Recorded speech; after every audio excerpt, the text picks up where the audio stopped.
Hello,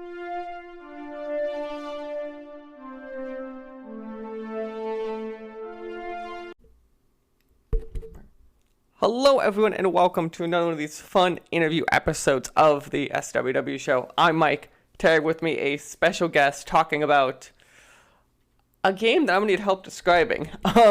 Could you please tell me, sir, your name and what is the game we're here to talk about? Yeah, hi, my name is Matt. I'm an indie game developer. I've been doing it for about 4 years now. And I'm working on Millions and Minions with a team of around two of us in like the core team, and that we have like some sound people. So Millions and Minions is a top-down dungeon crawler roguelite sort of game. A little bit like Binding of Isaac. However, instead of using like primitive weapons like like guns and like swords and stuff like that, you use minions as your weaponry. And essentially with these minions, you can block projectiles and you can fire your minions at other enemies and like attack them as well. So they can be used for defense and offense. Yeah, no. So, full disclosure, he was kind enough to give us some codes to play the game a bit before we had this talk. One of that is for sure the first note I had here was obviously it's a roguelike and of that kin, and definitely I felt the Binding of Isaac influence. Are there other roguelikes that like really stuck out to you that you did while you're developing this game? Yeah, so it's quite funny actually. We didn't actually take any inspiration from Binding of Isaac. And then people started mentioning the fact that it was like Binding of Isaac like halfway through development, which was really strange. Like we didn't really notice it because I guess we'd never really, none of us had played Binding of Isaac, and we still haven't actually. But I think our biggest inspirations were probably Enter the Gungeon, and I don't really know what else really inspired us. It was mostly because we started off with the game started off as a game jam game for Ludendare 45. So it was made in 48 hours at the start, right? So I think it was like sort of partly inspired by that. We had a theme which was start with nothing, and the idea was originally that you'd build up millions of minions, sort of thing. That explained the name really well.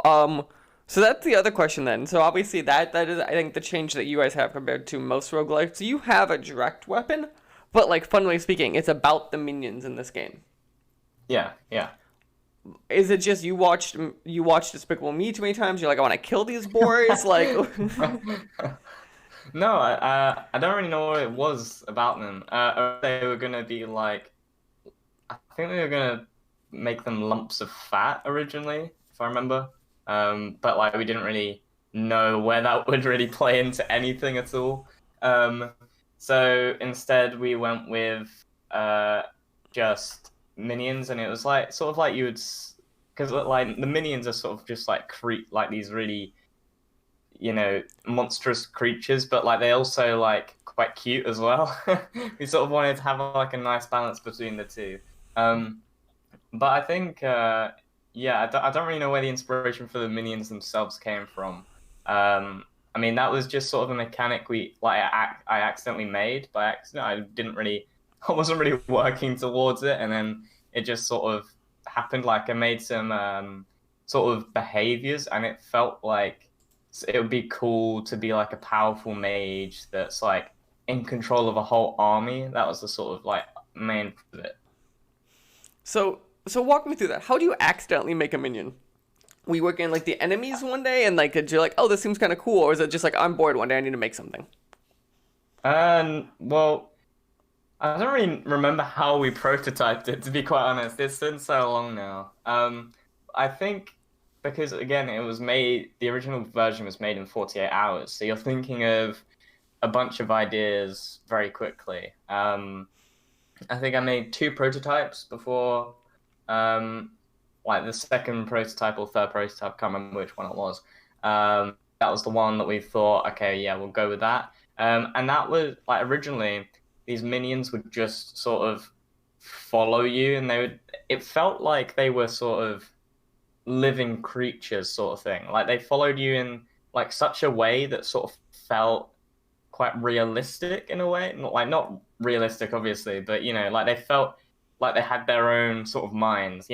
It felt like proper AI, even though it was just like a couple of lines of code. It seemed to have sort of made it feel like you were in control of them, I guess. Hmm. Yeah. Interesting. So one of the things that obviously I saw the immediate comparison to like Binding Isaac, even if you guys didn't. So this is a genre that I feel we had this like we start like this jump of it a couple years ago, then it feels like it died down last like 3-ish years, and now it's kind of come back up. Yeah, yeah. What about it, like when you're developing these games, like really appeal to you of making like a roguelite?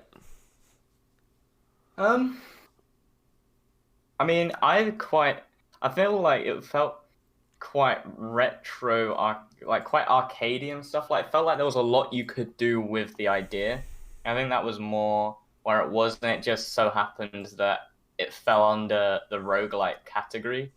Um, but I think that what appeals to me the most about them is like, the challenge of them. I feel like, the challenge of roguelites are always a lot like that. They're quite a lot steeper than like a lot of other games, and I think that's what appeals to me at least. When I'm playing them, like I feel like they're not the easiest games, and I kind of like that feeling of you have to keep you sort of as you play the game, you get better and better, and you learn more and more. And I think that whole feeling of like learning the enemies and learning the like tactics and stuff like always appeals to me quite a lot. Um, and I think like a roguelike just sort of felt right in some way. Hmm. So that's actually an interesting point then from a development point of view. So I've my background's a lot of game stuff. I don't know if I've done really any roguelikes, and one of the things like a lot of games obviously is they're content heavy and they're like individual things. Roguelites have this thing of like how you unveil the content is so different, so you actually need Yeah. roughly less content, but it needs to be more balanced. So Yeah. You sort of have to make it a little bit more linear, but at the same time not linear. It's very strange. my joke was it's the kin to like old NES games where it's really like 40 minutes of content, but it takes you 10 hours to get there because you can't get past the first level. Yeah, yeah, exactly. Like that I feel like that's also the other thing. Like when you make a roguelite, there's content that like you can like people can play it for hours and hours. And I feel like that's very important to like to us as developers is that, it's like we don't have to do as much content for people to still enjoy the game. Because like, again, we're quite a small team. Like only really started like in October last year. Um, so you know, being a small team, it's very important that like we're starting off quite small, right?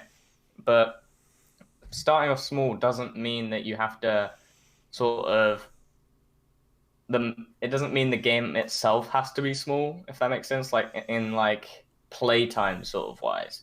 Like just because there's not a lot of content doesn't mean there can't be a lot of playtime. I think that's quite important. Yeah, so as we get into like content development some more, so one of the things I've been enjoying asking devs to talk about is as we record this interview and been doing the last couple months, we're in the middle of this fun shutdown of everything. I'm Mm, curious how this has affected like you guys from a work point of view and like developing this right. game. Right. So yeah, luckily it hasn't affected us at all.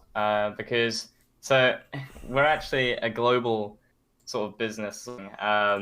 So I'm in UK, whilst my business partner is all the way in China.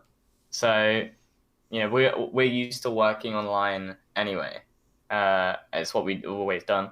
Um, and yeah, I feel like we were just sort of doing the working from home thing anyway, so it didn't affect us at all really, which is really lucky. But yeah, I mean, I know like people that have been affected by the lockdown, because I've spoken to a bunch of developers and stuff, and they said that like they've had to push back their releases and stuff because it's like that difficult to work from home for them. But for us, we're already sort of prepared for quite that regard. Hmm. So has it changed even like from a like because I assume a lot of people you guys might work with either are home more or jobs been affected. Has it changed like the time of development for the game just because logistically and emotionally and all that weird stuff? It's hard to say. I feel like it might have even improved us a little bit. I feel like we got more work done when there was less chances for us to actually like not work, if that makes sense. I feel like it actually sort of had the opposite effect that it did for other people. And I think, you know, it's sort of just like it could have gone both ways, really. I think if either of our families were directly affected by it, then I feel like that would have been a different story. But we're lucky enough to be pretty safe at the moment. So Oh no, that is pretty lucky. That is definitely different than I feel like most stories I've been hearing akin during this stuff. yeah, yeah. So one of the notes I have is so are you how familiar are you with like the Jackbox party games? Very familiar. Yeah, So do I know you the Jackbox. so the one reason I have so you have this opening voiceover in this game, Mm, and the inspiration it feels to me is akin to there's the one like horror party pack one where like you're right, going right. and like I heard that voiceover also I'm like just it like the tone fits this game really well, but that's all I could think of. I was like, oh, I just feel like it feels like the guy from that Jackbox one. It's like it's very like dark and cheery, but it almost feels like there's like an undertone of sarcasm. Like it's this thing of like, oh, it feels like that guy. Right, right. Yeah. I don't know. I mean, there was no inspiration taken from anywhere really.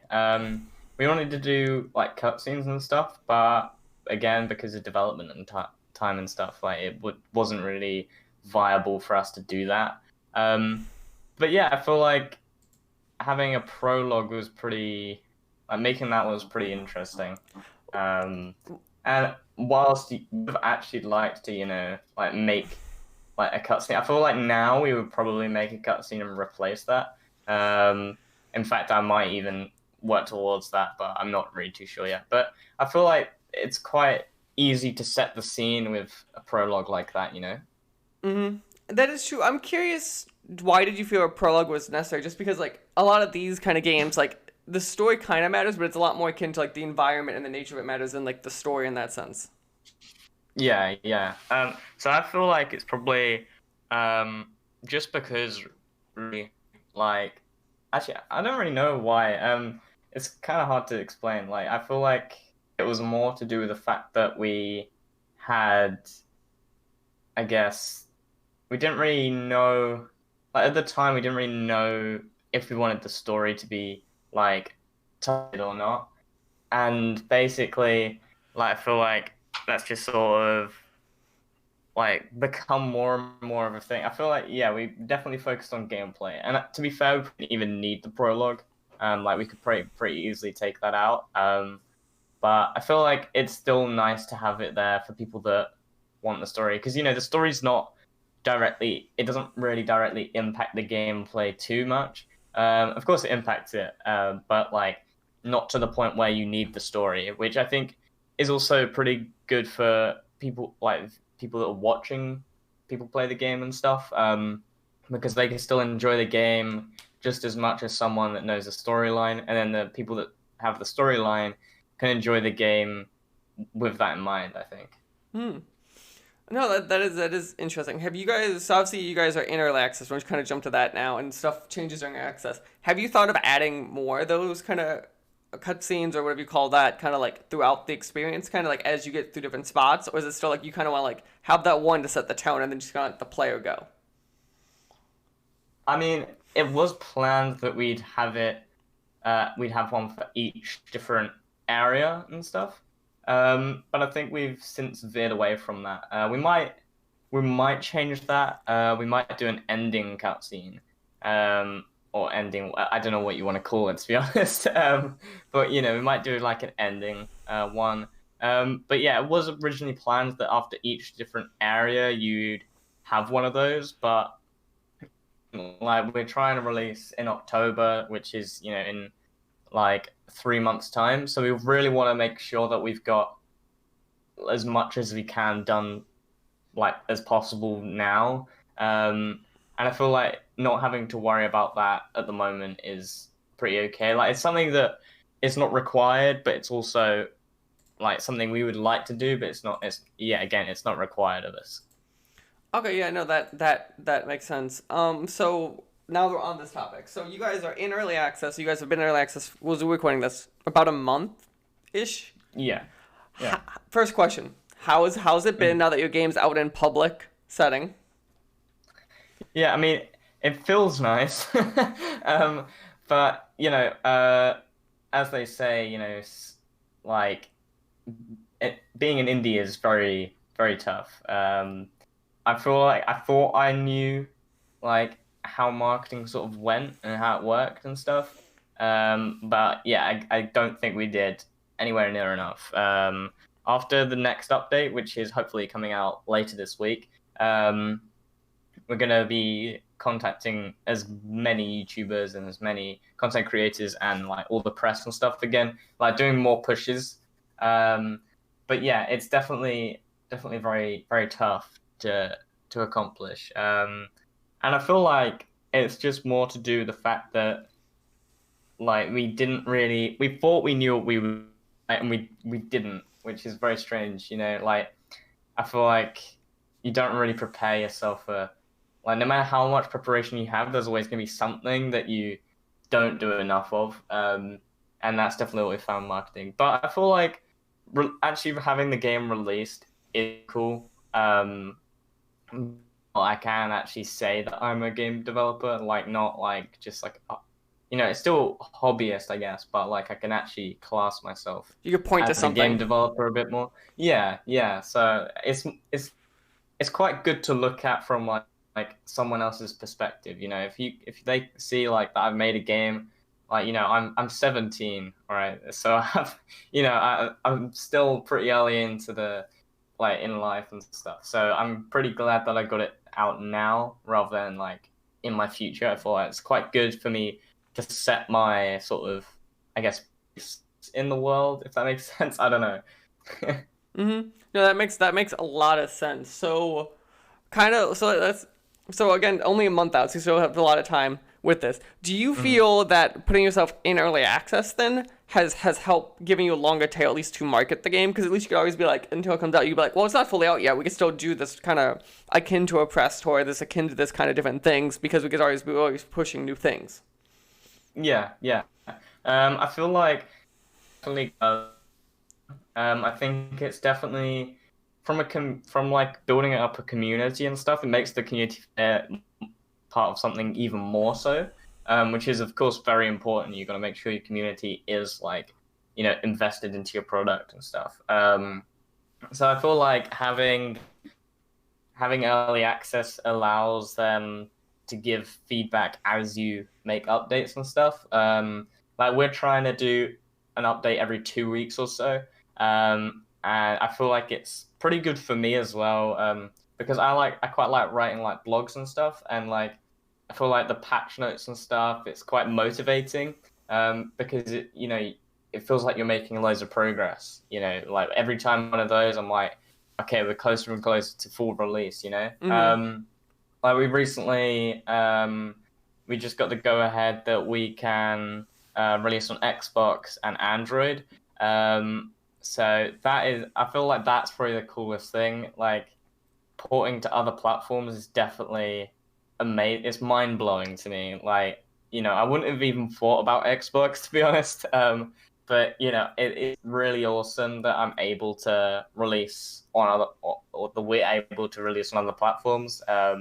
And again, we're still in the early days of of our careers, I guess. We're both like, a lot of the team is actually under 18, which is always pretty interesting, because there are some people that obviously aren't as motivated because of it, and people don't take it as seriously. But at the same time, you also have that, like me and the partner that I'm working with, me and him, like we get along so well because we have like basically exactly the same sort of career, like sort of ambitions, we both want to be indie developers, and we both want our own sort of like business and stuff. I feel like we're quite business-minded people.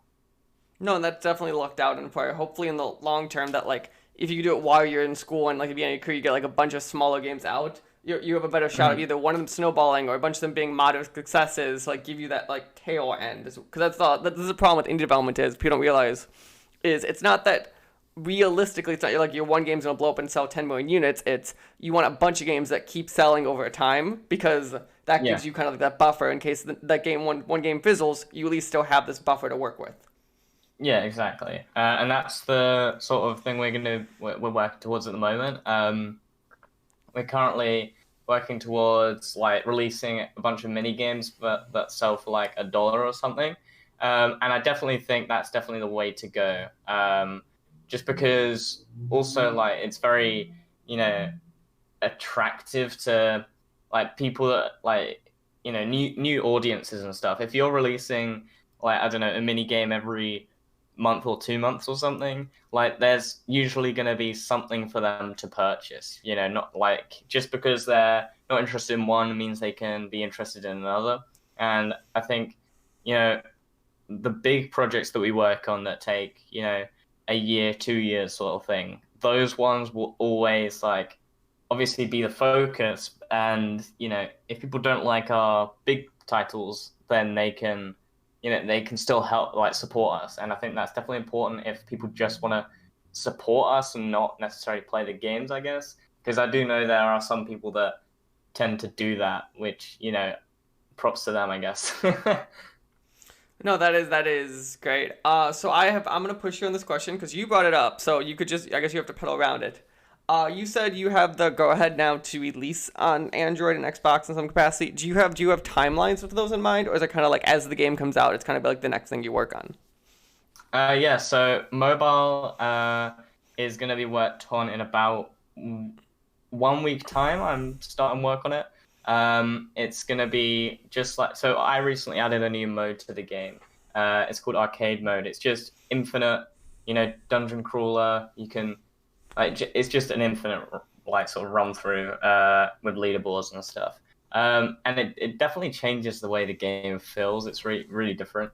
And yeah, that update's releasing in a few days. And then after that update's out, I'm going to be porting that mode to mobile. And hopefully, I'm hoping we have that done, I guess, by October. It'll probably be just before October. And then Xbox, again, we're going to be porting the game probably in a couple of weeks is when we're going to start working towards that. So I reckon we'll be on all three of those platforms by October, or at the very, very latest, like mid-November.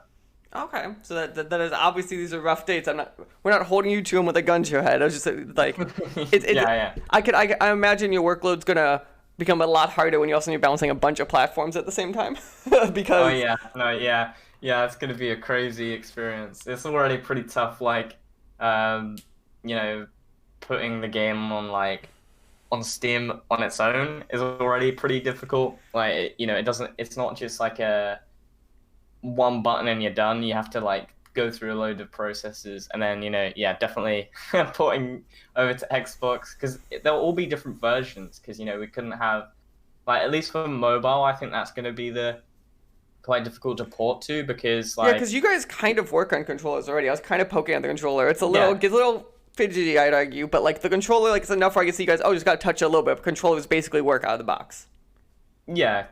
We probably got to do a little bit of like fixing to it, but I feel like it's definitely like the core controller support is there. Like it goes for every gamepad, so that is definitely good for us for when we're ironing it out for Xbox. Like all we need to do is do a little bit of tweaks because yeah, of course we're gonna have to tweak it a little bit.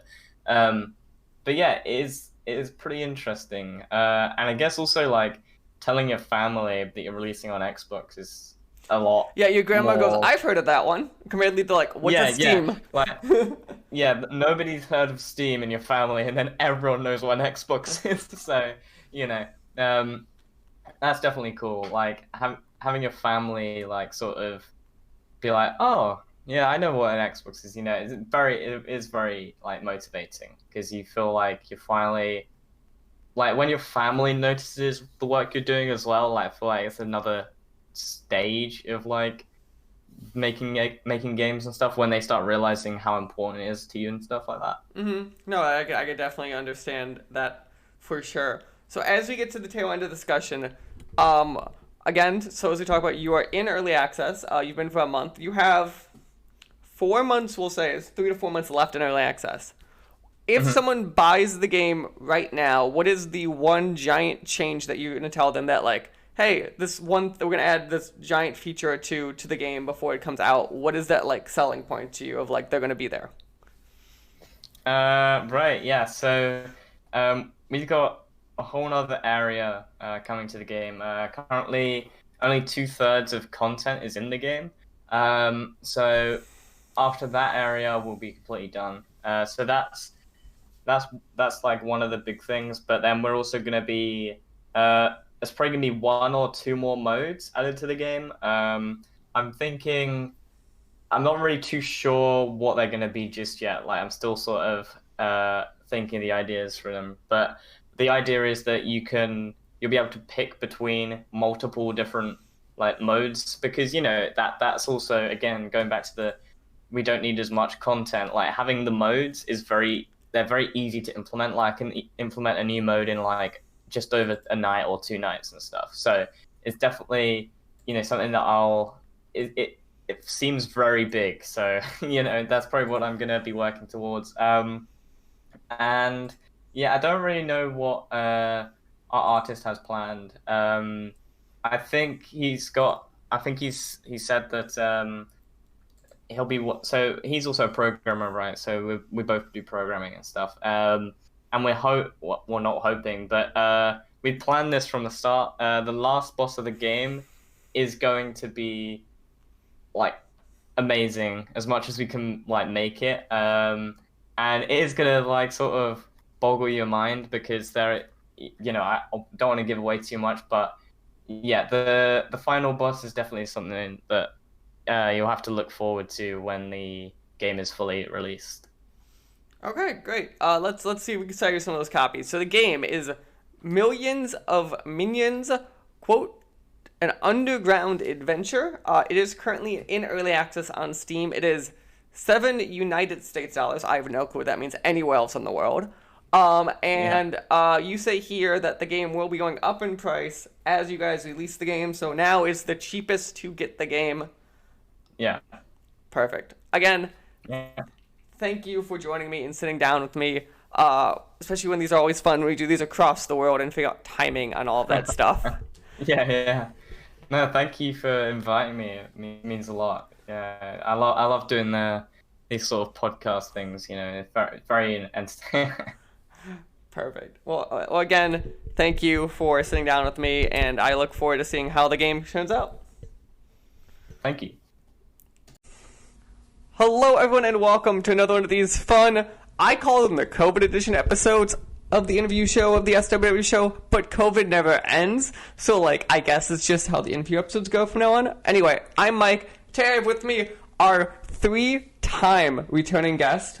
You get to be the only 3-time returning guest so far in the SWW show. You were one of 2-time guests, and now you're the 3rd-time guest. So I guess that we should give you a round of applause. AJ, please put a round of applause in the background here for our returning guest, Kevin of Ye Old Indie Game Studio Dragon Slumber. First off, how are you doing this evening over in Quebec? I am doing fine. We've had a few heat waves in recent times, but the weather has gone back to a more moderate pace. So it's been really nice to kind of not be drenched in sweat all day long while working. I've got to ask, what does a heat wave look like in Quebec? Is it at 1 degree Celsius? What are we talking here? we're talking 31, 33 degrees Celsius, and with humidity goes up to 40. So it's Okay, that's actually like an actual temperature that's Oh, yeah. reasonable. I was waiting for you to be it like, is, it's like not a real temperature. like Quebec is just the land of extremes when it comes to temperatures, because we have these big heat waves, but then winter is gonna arrive, and in January we're gonna reach the same temperatures in the minus in Celsius. So yeah, it just gets crazy on that front. It's like I would say that sort of weather is probably the worst aspect of Quebec, but I have an AC, so I'm not gonna complain too much about that. It's I still find a way to make it manageable. So people do have ACs in Quebec. Okay, that's good to know. Oh yeah, absolutely. Well, possibly last time we spoke, I believe last year, I was just finishing moving to Montreal, and before I had never had an AC because I lived in kind of a half basement apartment, so it kept cool by being partially underground. But now I'm on several floors up, so I get all the heat from from the neighbors below, and everything just piles up. So yeah. Wait, so you're telling me you've upgraded from the game developer living in the basement to the game developer living in an actual place? Now, see, you really have gone many places since we last spoke. Yeah, exactly. Well, I actually did move to Montreal for the work, because in Montreal there's just more game devs. I felt that there were more opportunities, and I felt that to move forward in my career, it was kind of necessary to be able to properly network. I felt it was going to be really helpful to be in Montreal instead. Of course, that was last year. This year, as you mentioned at the top, there's COVID, so no one is going out. So it's not like I'm making the best out of being in Montreal. So instead, what do? Well, I stay at home and I work 10, 12-hour days on whatever project I'm on at this point. Perfect. So yeah, so let's jump there, I guess. So when we last spoke, I believe tech support was getting that like fancy post-game update that you were touring at the time. I forget what it was called. You were doing, it was like that big update, the last big one.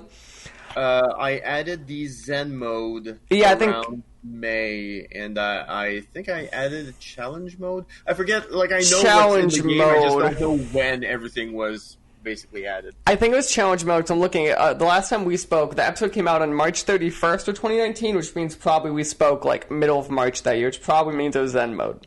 Oh, that makes sense. So the game came out on February 27th? Right. Because I moved on February 28th. Which really the best of times to move. Again, I know we've talked about that. Genius timing on your end. Well, so here's what happened. I was supposed to move a month before, but there were. Wait a minute, is that what happened?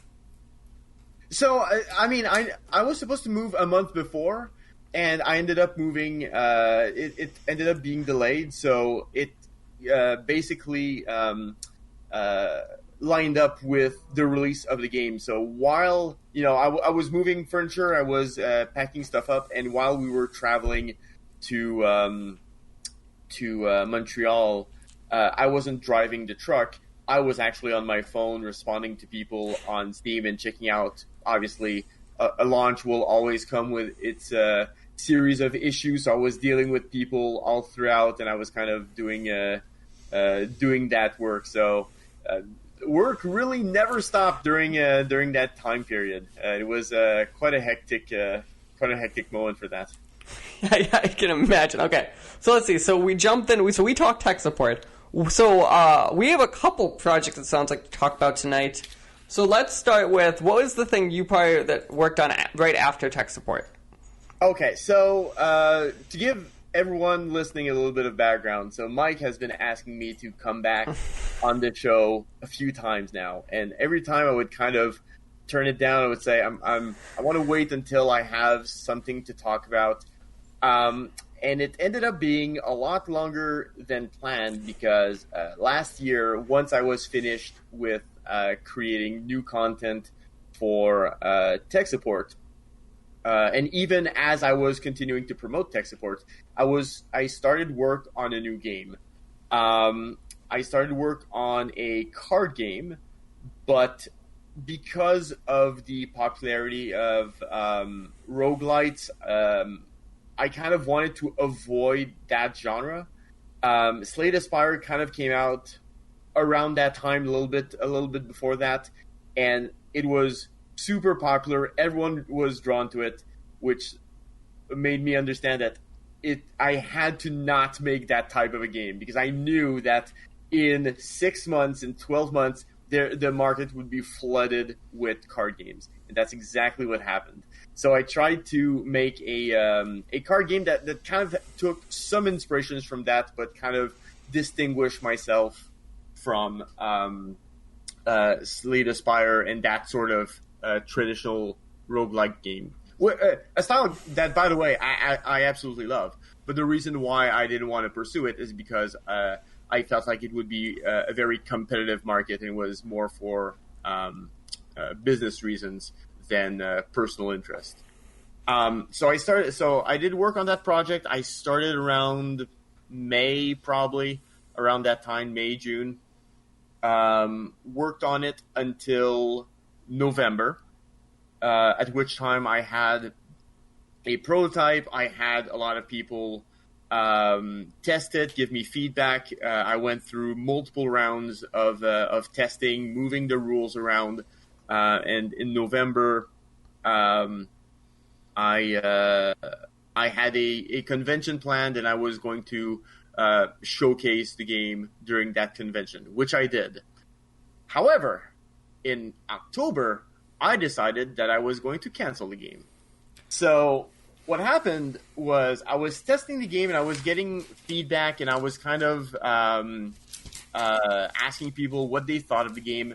And some people really, really loved it. And some people thought the game was really fun and whatnot. But the overall average of the game was not where I wanted to be. I was getting some 6.5s out of 7, out of 10, 7 out of 10. And it didn't feel like where I wanted the game to be at that point. So rather than continue to, and at that point, like, I had a few ideas of what I could do with the game to kind of change it up and kind of expand upon the context of the game. So I was, up to that point, really focused on the card combat aspect of the game. And I kind of was looking for a while for a direction for the context in which the card game was going to happen, the card combat. And I tried a few things, and I had some ideas of where to go, but ultimately there was nothing that I could really latch on to say, yes, this is it. This is exactly what I need. I've solved the problem. So rather than continue to invest resources into this project, which I felt had potential, but it was it wasn't a certainty, right? Like, even though nothing is ever a certainty as indies, I felt like it was too much of a precarious project to pursue. So I kind of cut my losses, and I decided I'm just gonna start over. I'm gonna start on a brand new project. It's going to be a completely different style. I'm not gonna. I'm gonna let the card game, put the card game aside for a while. And the irony is that several months later, I now have found what I would do with that card game and how I would pursue it if I had the time. But of course, I no longer have the time, because now I'm very much committed to this new project. So much so that it is well beyond where I was with the card game. So this one is a first-person puzzle game called Aethernaut. And it already has a Steam page up. It has all of that information. currently in the process of finding a publisher for it. So it's very much it has by far bypassed where I was on the previous project. Although I also have put a little bit more work, around 8 months of development time at this stage.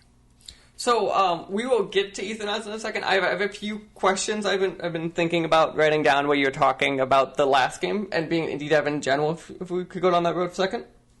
Absolutely. I actually, so the original game, it was called Beast Commander. I actually love to talk about that project because I feel like it's rare to be able to talk about those types of projects which just get outright canceled. And I'm super excited to be able to do that for once. So I have an immediate question. You're an indie developer. How do you afford a focus group?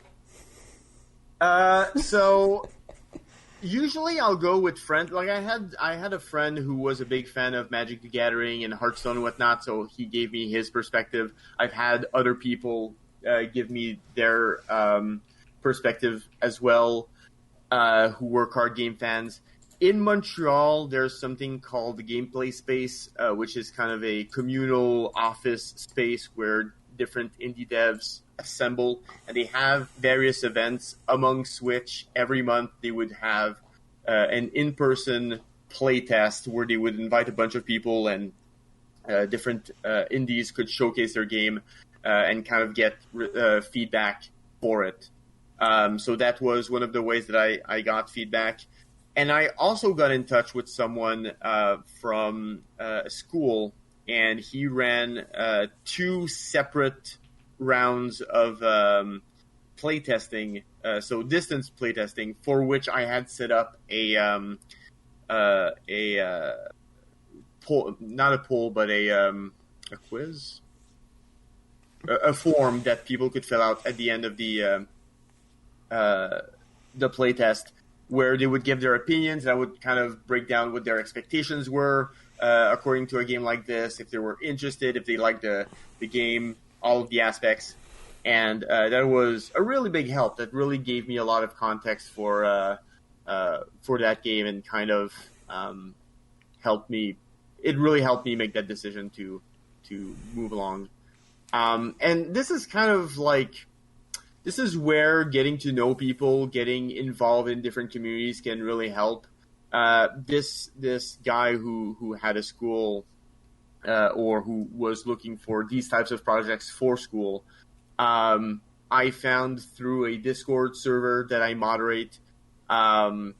So it's not even something that I was seeking out. It's just something that when the opportunity appeared, I kind of seized it immediately. So, as devs, we often end up very focused on our projects and kind of forget the world around us and just focus on what we're working on. But this is where being involved in a broader context, this is where a lot of it gets kind of ends up paying off. If you get to know people, if you get to help people as you can, that karma does come back. Okay, so one of the things I was curious about, and this hopefully is not going to sound as mean as I think it's going to sound.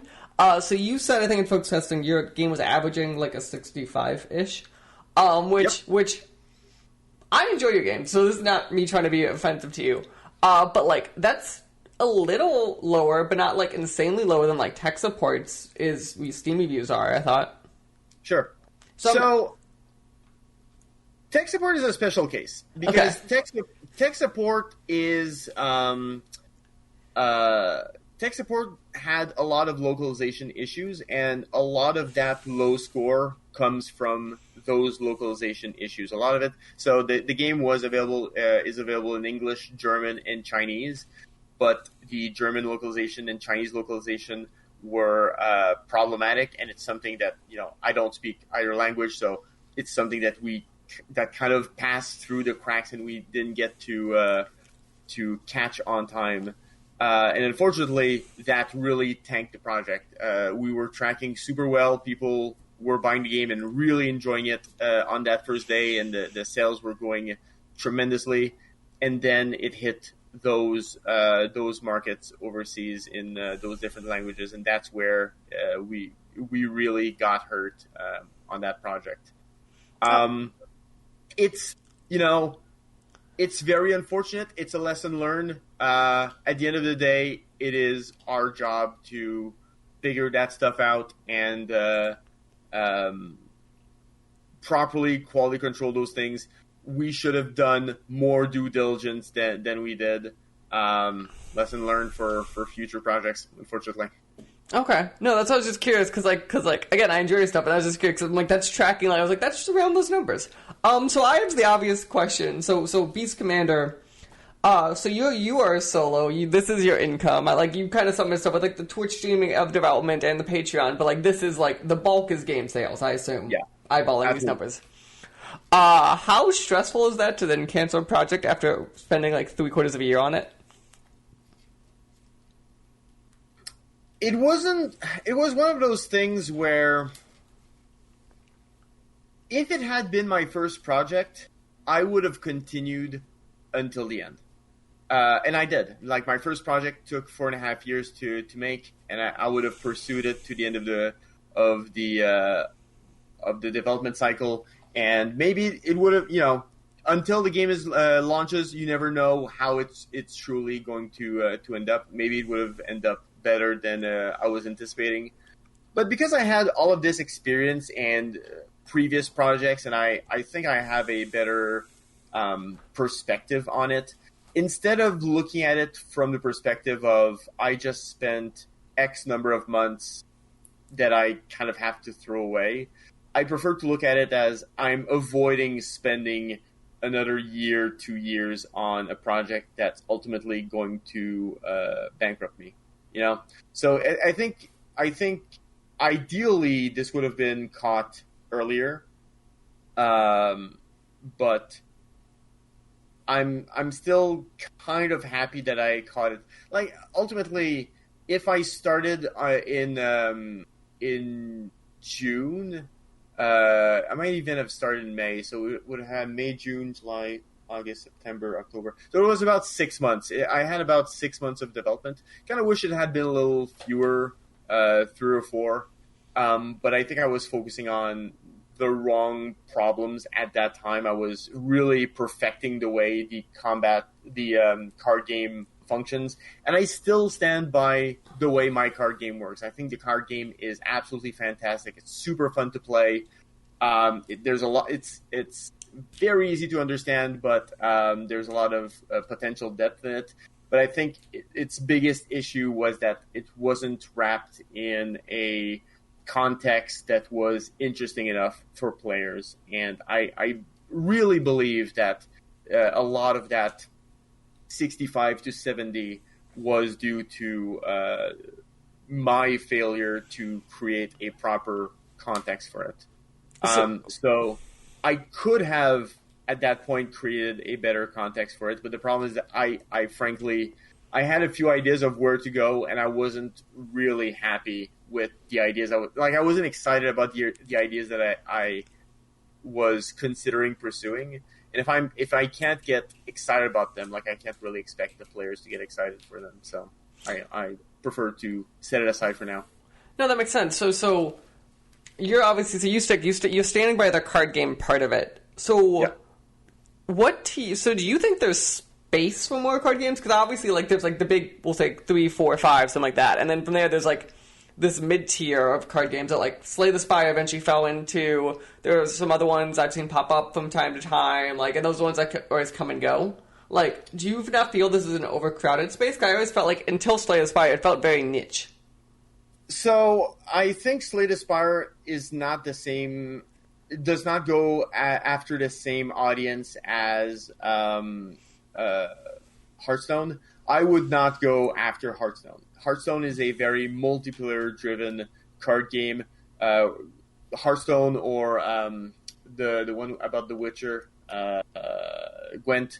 So, and I know that there's one for Elder Scrolls as well. So there's a lot of those types of card games. Magic the Gathering. Those are multiplayer-driven card games. That is not the market that I was targeting, because I knew that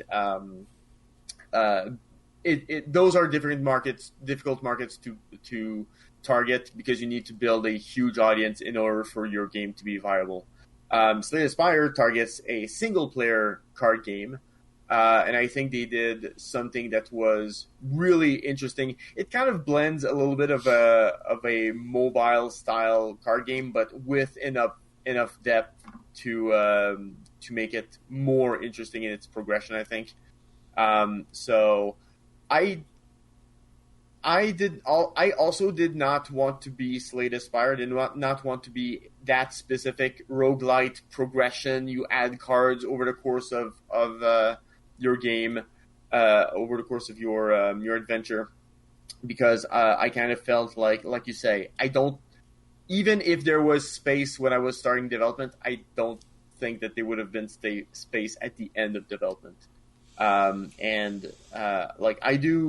stream games on Sundays, and I must have played 10 to 15 card games since then, and a lot of them are really good. I've played a lot of great single player card games, and that just makes it all the more difficult to stand out when it comes to that. Which is why I was kind of looking for a very different perspective and approach when it came to my single player. And I just couldn't figure it out in time for development to continue. Perfect. So again, the canceled game was Beast Commander.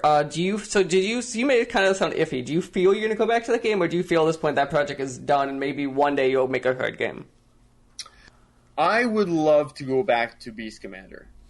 I don't know if I ever will, because the way life works, sometimes you do a thing and it leads to another thing, and suddenly you never have the opportunity to go back to the original thing. If you look at I have a Google Drive folder filled with game ideas, and some of them are like 3 lines, and some of them are like 10 pages.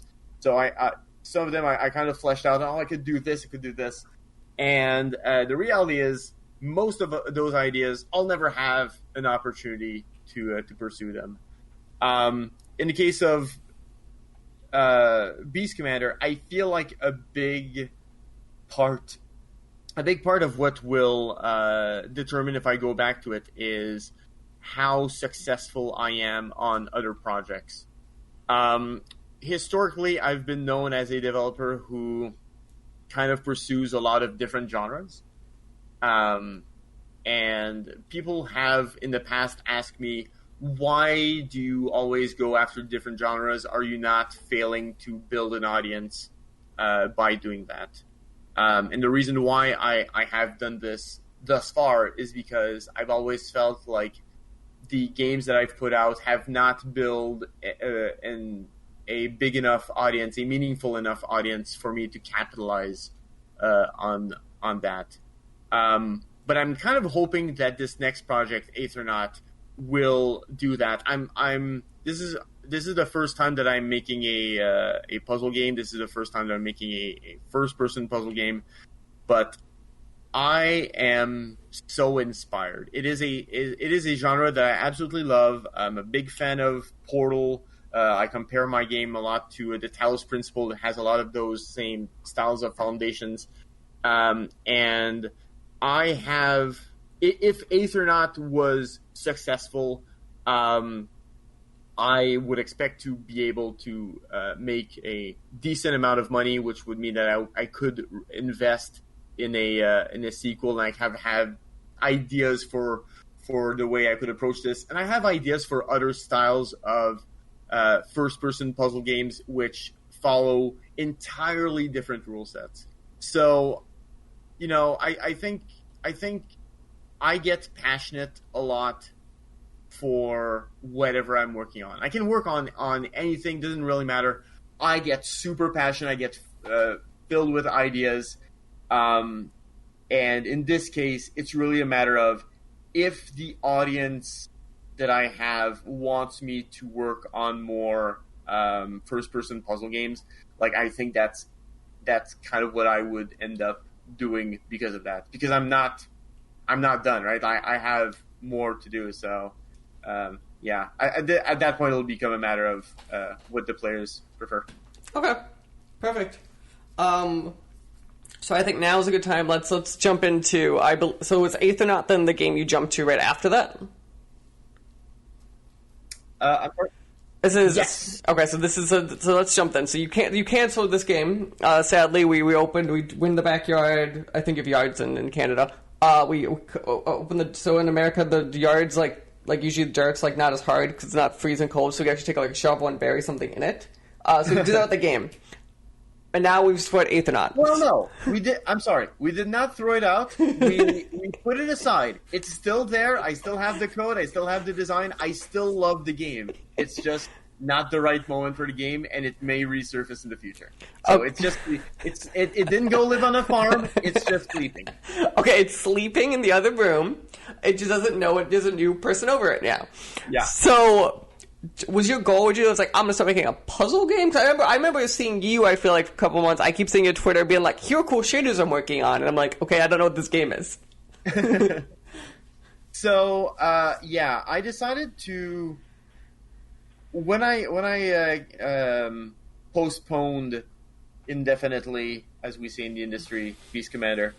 I did a little bit of research into different genres, figure out what genre I could kind of pursue, and I realized that there's not a ton of first-person puzzle games. There are a few, but in terms of high-profile stuff, there's not a lot of them, and they all tend to do pretty well. So I decided that would be a good direction for me. I started off with this. So I don't consider myself a visual artist. So I started off with a style that I felt would not require too many visuals overall to accomplish. It was kind of a very neon style. People were comparing it a little bit to Tron, and I worked with that style for about. It was mostly untextured. Worked with that style for about 3 to 4 months until around February. And then I realized, you know what? This style sucks. I love the game that I'm starting to develop, but I don't like the art style. And that's when I decided to scrap the art style and learn Blender. And I've been creating a bunch of assets for my game since. Most of the screenshots that you'll see on Twitter, everything I've made, or at least 90% of what's in there, is going to be stuff that I've created myself for this project. So even here, like it's all a learning process. I continue scrapping stuff as needed to make sure that I can create really the best experience that I can. And Aethernaut then evolved into a more of a steampunk style where you're exploring this. I don't know if you know the city of Kowloon or the neighborhood of Kowloon in China. I believe it was in Hong Kong, but it was this area that was very narrow, very tight, cement and kind of dirty and whatnot, and it felt very inspiring to me. So I kind of took that and transformed it into this mysterious. Labyrinthine section of corridors. It's a little bit dark and gritty. It feels dangerous, and because it kind of has this little bit dark atmosphere, it really complements the gameplay of the game, which is all light driven. So you have these light sources that you kind of move around and aim towards light captors. And when the light captor receives light, it will trigger doors and other mechanical devices to allow you to progress through. And the light sources are being powered by Aether cubes, which ties into the story. And different types of cubes will imbue the light with different powers. There's 3 types of cubes, including the typical light cube that kind of functions with light captors. You have the shadow cubes, which does the opposite. It casts shadow in the room and kind of cancels the effects of the other light cubes. and you have time cubes, which freeze objects in time. So if you shine the object from a time cube on a door, it will remain open or closed until that light is removed. So we have kind of this really simple rule set, but because of the way you kind of navigate these environments, you can climb on stuff, you can ledge grab. It offers a lot of opportunities for really interesting puzzles, and that's kind of why that's what I was looking to accomplish, really, and that's what I think some of the better first-person puzzle games. Again, I'm going to mention the Talos Principle because I absolutely love that game, and I have studied that game quite a bit to understand what makes good puzzles. I think that's what they managed to accomplish. So yeah, that was gonna be my next thing. Was I appreciate how on your Steam page you you compare yourself to Portal and Talos Principle, which maybe you'll hit that goal. That feels like a really high standard. You're saying that for record, you always want to start just a little lower of a standard. You're compare yourself to and just find the lowest rate of those equivalent to games, and you're see, I can do better than that. Well, so I think it's important to, when creating those types of descriptions, my goal is for people to have a quick understanding of what my game is. By naming those types of high quality games, first it gives you an idea of what I'm aiming for in terms of the game, but also people will know those games. If I mention some of the smaller titles, I've been looking at plenty of other titles. There's the Turing Test, there's Cube with a Q, there's Light Matter, there's Sojourn. There's all of these games that exist that I've been looking into as well, but those are a little less known, so I'm not using them as much as a comparative. Fair enough. But I'm doing a lot of research. I've been playing so many first-person puzzle games. The same way as when I was creating Beast Commander, I was playing a lot of card games because I want to understand. If I play a game that I love, I want to understand, why do I love this? What makes a good puzzle? And the goal is not to copy what the other game did, but kind of understand what is the process behind the mechanic that makes it so fun. In the case of Aethernaut, that's kind of what I did, kind of break down other puzzles and figure out, okay, they're doing this. This is how a puzzle is built. I'll even sell the secret of what I feel is a good puzzle in the first person puzzle space. The secret of a good puzzle is you want to be reusing your items multiple times. So you want to have fewer objects than you have triggers that require them. So the player kind of has to move things. Okay, this moves from A to B, and this from B to C, but then D needs to move back to A. And rather than having a serialized sequence of actions, the player kind of has to move back and forth constantly to kind of restructure the puzzle element in order for them to fit. And I mentioned that because I feel like that's what makes a really good puzzle. And I say that not only as I've watched good puzzles, but also as I've seen puzzles that I didn't connect with as much and that I felt were too linear and too simple. There are a few games that I've played where the player did not have a lot of options and they didn't have a lot of choices. So whenever I would enter a puzzle room, I would find the 4 things that I could interact with and then, place them sequentially into a series of solutions, and then it resolved the room, and I would just move on. It would just be too simple. And my goal is not necessarily to make the hardest game possible, but I do want to have that sense of cleverness and that sense of reward from the player that I didn't always get from some of the other puzzle games that I've played. Okay. So I'm going to be honest with you, and I don't usually watch your streams that much. I've peeked in once in a blue moon. So I'm curious, kind of, so you're playing through those games right now, and it sounds like Sundays you're like, play a random game day. What are some of them that that really have like stuck with you as you're building this game? They're like, oh, this is like one of those first-person puzzle games I never would have seen otherwise. So I did mention Talos Principle multiple times. I actually have the list here of all the games that I have played, so I'll have to look through it. Oh, okay. So actually, this is a great point. I play a lot of different games. I tend to play 3 or 4 different games every Sunday stream. And they tend to span a very wide variety of genres. And I think that's super important. I try to not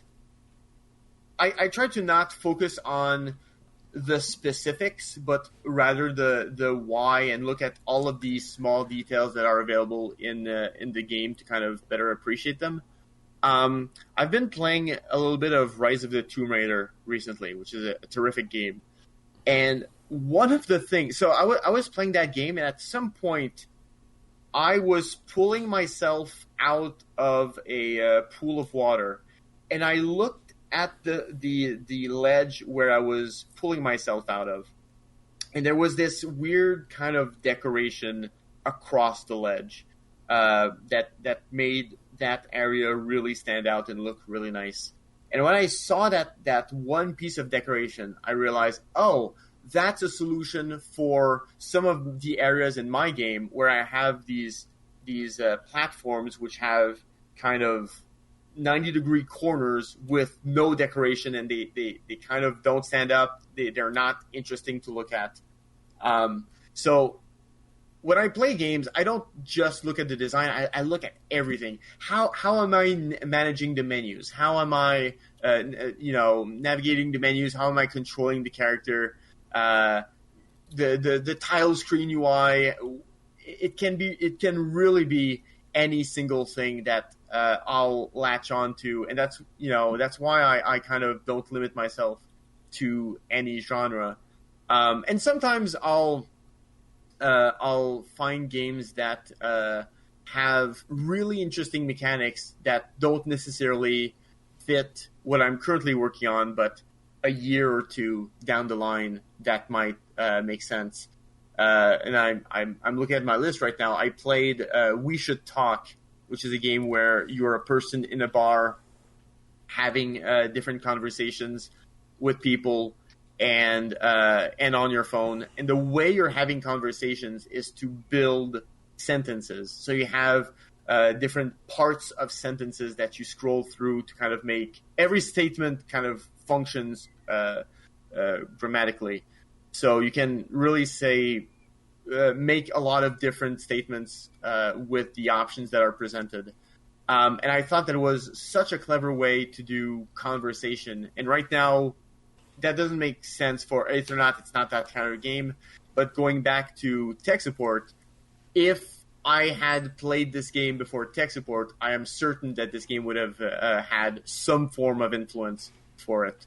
And if ever I go back to a game that has that genre style, and I have some ideas of stuff I could work on, I'm sure that game would influence that to some degree. So it can really be anything. It's important to, I think, really keep an open mind, keep a broad perspective about every small thing. It can be a small visual element. It can be a weird design decision.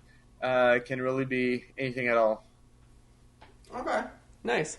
So, as we get into the tail end of this, one of the questions I'm curious about, because I think we've talked about, so one of the things I know you used to do, I don't know if you still do it, was because you're always concerned about like some level of stuff like story details or puzzles being leaked on a stream, that you tend to do multiple games at a time. How are you making sure that you're not spoiling all of the puzzles in Aethernaut right now? Is that still your strategy? I don't actually care. So, I don't tend to create puzzles on stream, but the reason is because of the way I conceive of puzzles.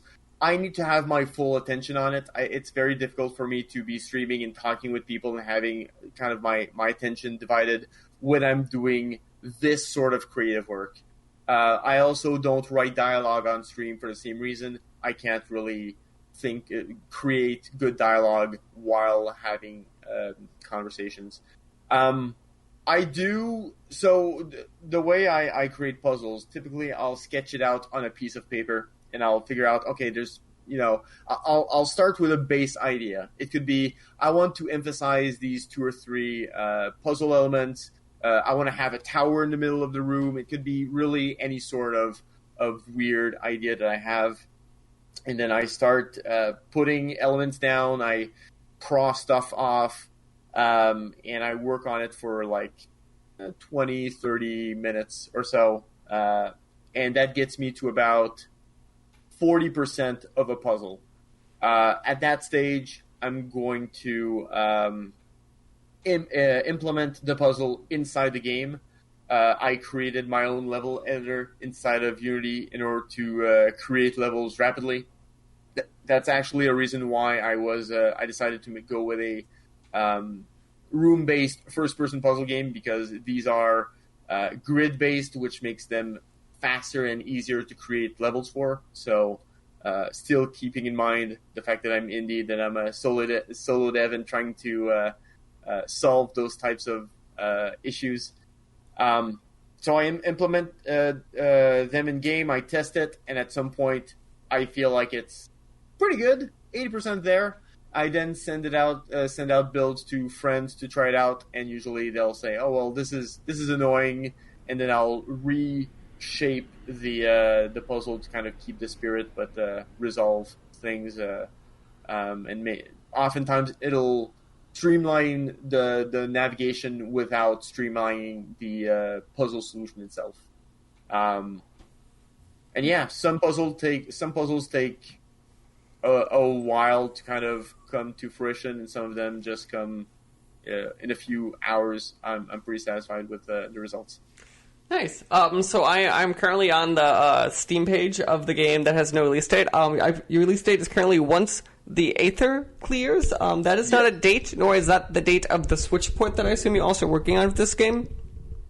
So right now the game is planned for consoles, but I am not. I'm focusing on optimizing the game. So consoles tend to function a little bit differently from computers. You kind of have to optimize them a little bit more to get them running at a proper speed. So I'm not focused on having any console releases at this stage. I'm still too early in development to really be hands deep in console specific code. However, I am structuring the game, thinking ahead for those platforms, and I actually am testing for Mac and Linux and making sure that the game works on those platforms. Again, in Linux, you get 5 people to play the game. The Switch, you get like 10 million. I don't understand the comparison. Well, it's easier to test for Mac and Linux at this stage than to there's less there's less platform-specific stuff that I need to implement in order for those to function. So, usually for Mac and Linux, all I need to do, the only big distinctions is where the files are stored, and I need to point them to a different area. Aethernaut does use HDRP, which is a different way of displaying graphics, and that does, at this stage, create a few extra limits. Macs will need to have Metal, and Linux needs to have Vulkan in order to function. That might not be the case when the game ends up shipping, but for upcoming demos, that will be the case as a limit of the technology right now. Interesting. So I know you have to be tight-lipped, I think, probably because you want to be, and probably legally because you're publishing the last game. Did Linux do well for you? Because I'm actually curious on that one now that we kind of jumped on that page. Because I know, like, I've heard of multiple indie devs who, like, make a point of going in Linux. Every time I'm like, does Linux actually do well and make the time worth it?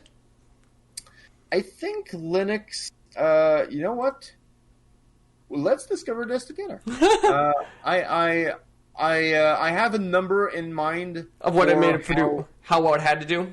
Yeah, well, so it actually doesn't need to do that well because, to be honest, it's not that much for tech support at least. It wasn't that much extra work to get to run on Linux. It literally is. I go into Unity, I switch it to Linux, and then it builds a Linux thing. I don't, we did a little bit of testing to make sure that it functioned properly, and that's about all we have to do. And same for Astral Traveler as well.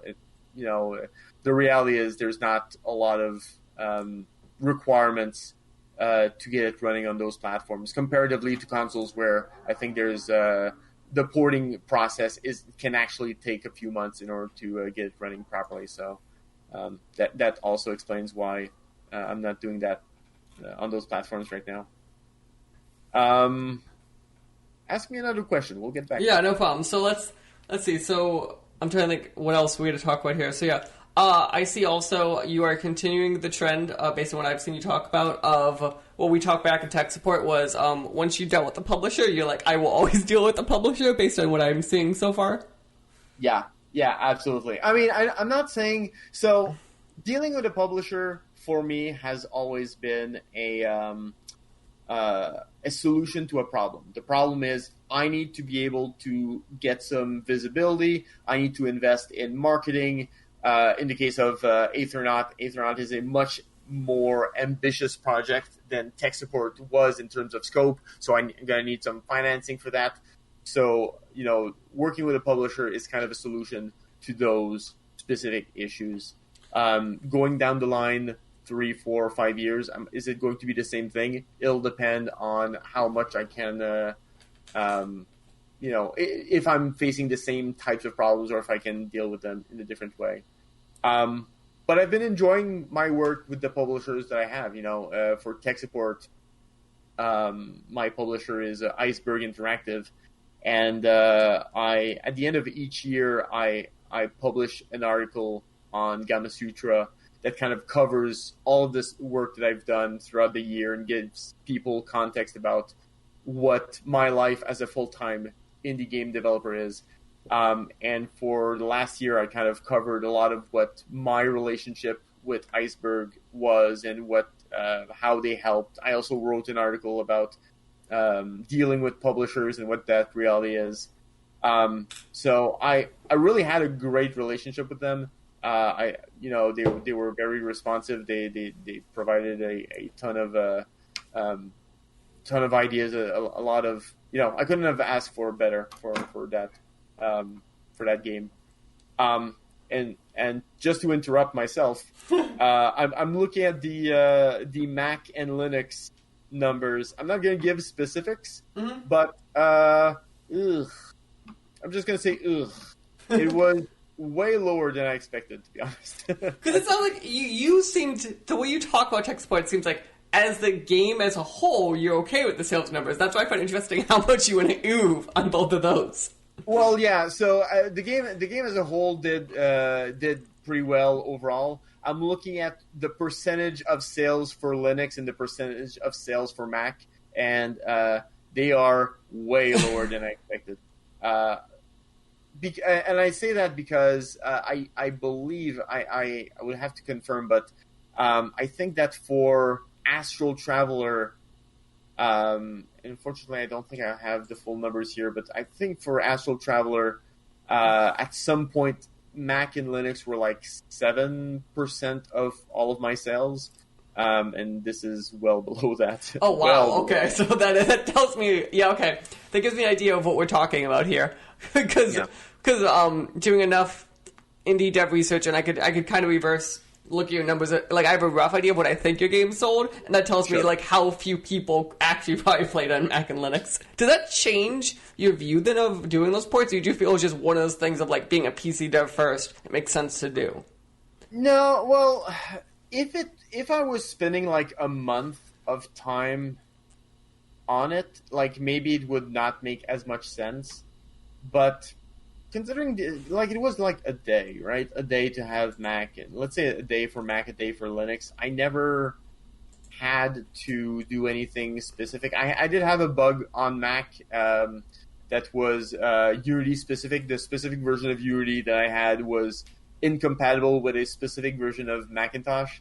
But you know that stuff just happens. But yeah, no, I'm still fine with making it available. Like, I want to make my game as broadly available as possible, and I don't think it is as much extra work as to say, no, I'm not going to invest that time here. But if this was like several months of work, yeah, it wouldn't be worth it. Okay. So yeah, so let's see. So this game is wishlistable. So let's make sure you get this. It is Aethernaut on Steam. It is again right now you are listed as developer and publisher. So you search that. If you just search Dragon Slumber, it will pop up. Again, the game's release date is TBD. Do you have like is it like your goal is to get out roughly this year, roughly next year? Or is it kind of like it's all in the air until you figure out if you're a publisher and all that fun stuff? So to land a publisher, I created what we call a pitch deck, which is a document that kind of shows what the game is, what markets I'm targeting. It's a very business oriented document. And what my expected costs are, how much I expect to make, as well as a timeline of all of the big milestones for the game.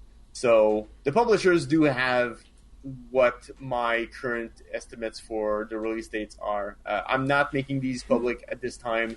I think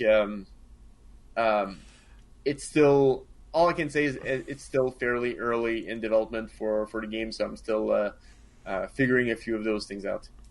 All I'm going to say, it's not a 2020 release. It's not going to come out this year. So a PS5 game is what I just heard understood. Perfect. We're going to hold you to that one. That's all I heard after you say not this year. Well, I am looking at all the consoles, so yeah, we'll see what happens. But what's the old political saying? All the options on the table. All of the options. We have all of the options right in front of us. What option would you go with?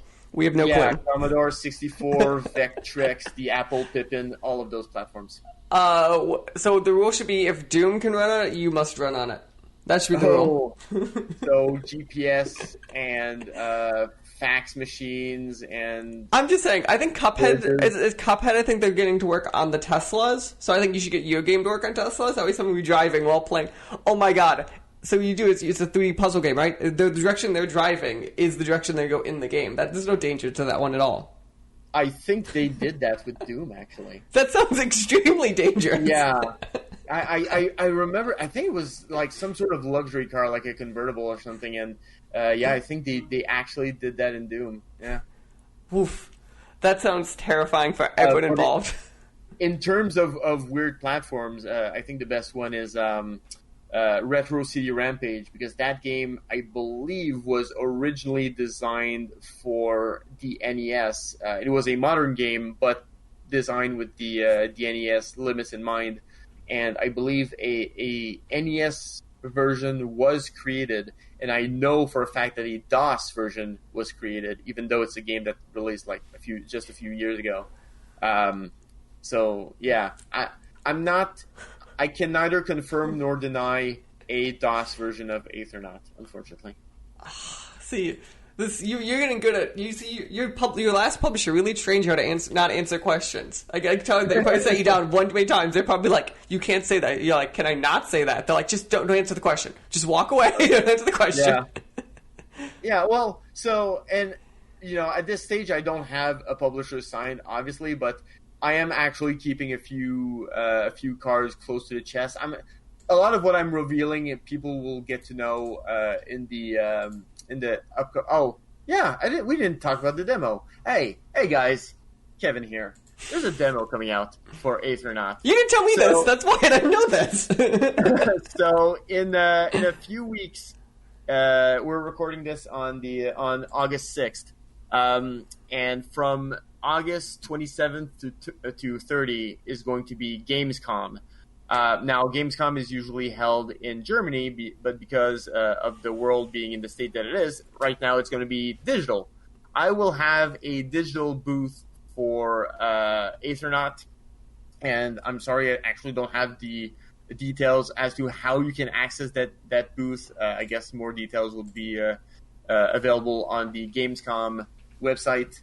But a demo of the game will be made available during that time period on Steam. So people will be able to go into the game, try out all of those mechanics. And earlier you were asking me, how do I test my games? Well, this is one of the ways that I'm actually going to be doing it. Like, I'm looking forward to hearing people's feedbacks about the game, what you guys like, what you don't like, and your opinions absolutely will shape some of the decisions that I'm going to make, and some of, I'm sure, the changes that I'll end up making to make this game as great as I can. So I'm judging every single games conference during COVID right now. Does it cost you anything to be part of this Gamescom booth, or is it one of those, like, as long as they accept you, you're fine? In this case, I didn't pay anything because I had different opportunities being offered to me. Okay. Because there are some conferences right now that are, like, once they go digital, like PAX, I think was a prime example, where they're like, we just recreated the digital show floor, and you see the prices, you're like, so you just charged actual PAX prices, but it's digital. Like, why are we charging the same things to your people? Yeah. So I can't, so just like PAX, like, I'm not dealing with Gamescom directly. I'm actually dealing with Indie Arena booth. So you got accepted into Indie Arena booth? Is it really, like, since the idea, it's, because obviously the mega booth right now is on hiatus until further notice, as they announced. So this is akin to that idea, but I'm very curious how that works in digital form. Yeah, that's exactly right. So we are, I've been in touch with them for the last few weeks. We are kind of setting up, me and various other indie games are setting up our own booths. They released a trailer like a week or two ago with a list of all of the games that will be available in their sphere during that time period. So yeah, it's great to have that opportunity at this time. It was really a great timing for Aethernaut. Earlier in the year, PAX, all of that stuff, I wouldn't have attended because the game was just too early in development. But now, I'm really excited to see what people end up saying about the game. Perfect. Well, I have now held you hostage for about an hour, so I feel it's probably a good time for us to slowly bid adieu. So, Kevin, thanks again for finally accepting my invitation back. It was enjoyable to sit down with you, talk about your experience over the last year, and I'm very curious to see how Aethernaut ends up, when eventually it ends up coming out, and who you eventually get to sign for the game. Best of luck. Don't kill yourself working whatever you work, your 80-hour days or whatever it sounds like you do, from streaming and making games and pitching and all that fun stuff. That's exactly what it is. 80-hour days. In Quebec, we have only the sun. There's no night. You only have it's opposite of like Alaska, where like it's like only the night. Yeah, the sun just rotates above our heads, but it doesn't go off the horizon. So. Oh yeah, one other thing. So I'm also in the process of slowly moving to Canada South, as we like to call it in America, Minnesota. So I'll slowly soon understand what the weather is like, and I'm not looking forward to that part. Yeah. I'll wish you well. So when are you moving? In like 3 weeks, 4 weeks. Okay, so it's not going to be that bad, I guess. I don't know how harsh the winters are. That's really where your first challenge is going to happen. But like it can't be as hard as Quebec. And to be honest, like, so Quebec City is 3 hours away from Montreal, and I see a difference in temperature between Quebec and Montreal. Montreal is way hotter than Quebec, which is a little bit more north. So every degree of latitude really matters. Okay. Yeah, there's a big difference. Perfect. I do want to just throw out a bunch of links to the people before signing off. Go check out the game. You can go to aethernautgame.com, spelled AETHER, Ether NAUTGAME.com. Not the shortest link. I don't know if you have a link dump in with the podcast. I will. Yeah. I will try to remember to put it. There will be a link in the description. AJ, this is your editing note to remind me. There's supposed to be a link in the description. To this, yeah, because I had to copy and paste Aethernautgame.com, and yeah, there you go. Nice little sizzle reel and the magic button to add the wish list on Steam. Absolutely, please do. And for those of you who want to talk to me directly, ask me questions on Twitter, I'm Dragon_Slumber. On Twitch, I'm Dragon Slumber without an underscore. And on Discord, it's discord.gg/Dragon Slumber. A vanity URL that I have because I signed up early as a dev, and now I have a vanity URL, hopefully forever. Hopefully forever, I like that. And then apparently you have a Facebook page that you don't keep up to date. The Facebook page is up. Sometimes I post, but I'm going to be honest, I don't use it as much as I probably should. That sounds like our Facebook page, where I'm like, yeah, we have that. I just totally post to the Twitter because it's way easier, and I don't forget to do that one. I mean, let's be fair here. There's only 80 hours in a day, so I can't do it. No, that's in Canada. In America, we have 24, like a normal people, but you do the conversions. I don't know. You probably calculate in Celsius and like meters and stuff. Oh, that's what that TV show was about. I understand now. We have that show in Canada. It's called 80. Perfect. Well, again, thank you for sitting down with me and enjoy your day, everyone. All right, take care. This episode is partially brought to you by the Humble Choice Program. Did you know Humble Bundle has a great monthly subscription service that lets you get a ton of video games every single month? That's right, from plans range from $5 to $20 a month, you get a hold of a bunch of free games they have available to you. And you can use our code down in the description below to go and sign up. It would help our podcast and help you see what great games are available for you this month. Hello everyone and welcome to a special SWW interview show. It's me, AJ. I'm here with Teresa from Temple Gates Games, makers of Roll for the Galaxy, I don't know, like a dice. It's like if you took Magic the Gathering and added dice into it. Yeah, it's a board game, and it's based on the original Race for the Galaxy, which is kind of a classic. Now it's a builder style strategy game, and Roll for the Galaxy just adds like hundreds of. I will say it was. I definitely needed to go through the tutorial because I just hopped into it and immediately got bodied by Easy AI. Oh. Because I was like, oh, I know how this works. Not knowing any of the rules on how to win the game. Yeah, that's like a really common kind of like hurdle for digital board games, where I think a lot of video games kind of establish that you're going to learn as you go and master the game kind of like as like part of the experience. It's just like learning a new movement or a new way to get points or something like that. Board games have this like, they're sort of designed for a completely different medium, which is like everyone sitting around at the table.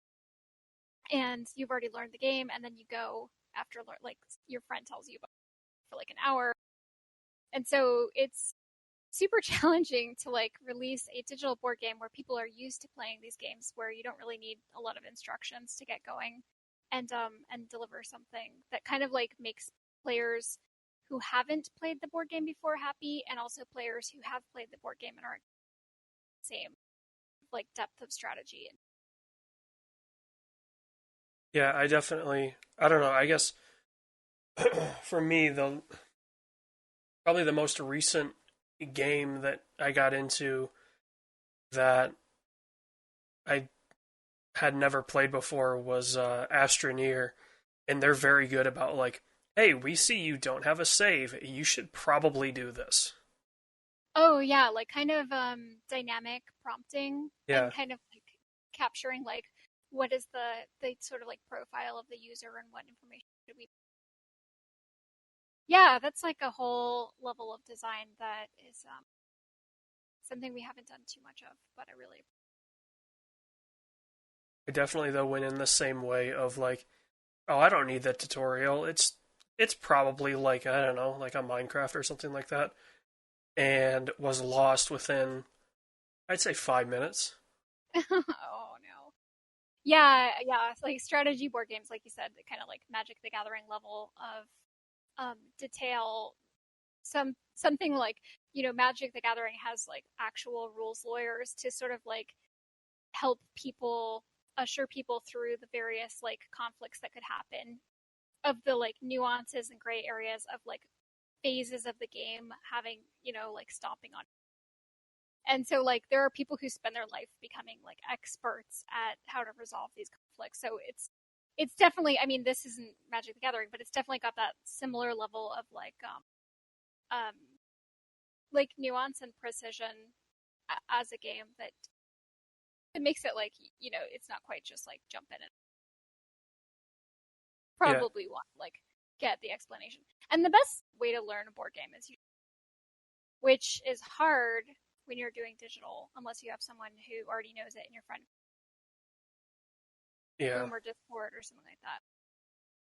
Yeah, there's definitely that. Like, it's that it's the question that everybody has, right? Is how do you onboard somebody? And in this case, like, you guys give all of the, um, I guess it's the proper word, but it's a weird word to use. The paraphernalia, the manuals, and all that stuff. You have links, or you have them right in there, and so it's kind of on the player to decide how to onboard. But there's so many people that are like, I don't know, the casuals that kind of think the way like I did of just, oh, I can figure this out, and then within 5 minutes you're like, how did I lose? Yeah, I mean, you even see that kind of sort of player differentiation when you play board games. Like if you ever sit down to play a board game, like we make digital board games, so we're basically adapting a game that already exists for phones and PC and stuff like that. But even if you're just sitting down to play a board game with your friends, like there are totally those people who say, okay, okay, okay, I'll just figure it out as I go. And then there are people who are like, no, I want to know every single rule going into this. And people are, it's like a pretty polarizing style thing. So that sort of already exists in the player base, like completely separate from any kind of digital implementation. Um, and like when you're sitting around the table with your friends, and you can kind of just basically go by majority. Okay, how many people? It's a board game, so there's probably like 4 to 5 players. How many people at the table are interested in getting the full rundown of the rules versus how many people just want to like figure it out as they go? And then you can kind of just like if you're the person who's teaching the game, you can just sort of adjust your teaching style to what people want and sort of override them if you know best. Like if you know for sure they need this information or something. But with the digital board game, the vast majority of people play single player. So that sort of like majority, the tyranny of the majority on like whose information style is going to win doesn't even matter. Like you really just have one. And typically like we have a bunch of metrics on who our players are. Players are people who have already played the game. So most people who are coming to our board game apps don't even need any kind of tutorial. They don't. They don't even look at the rules because they're typically buying the game because they like know and love the physical version, and they're like, oh, I want to play this a little bit more with my friend who lives across the country, or by myself to build up my strategy. Yeah, I guess it's certainly that the physical side of it, having that as an existing thing, like you said, builds kind of the, I don't even know, like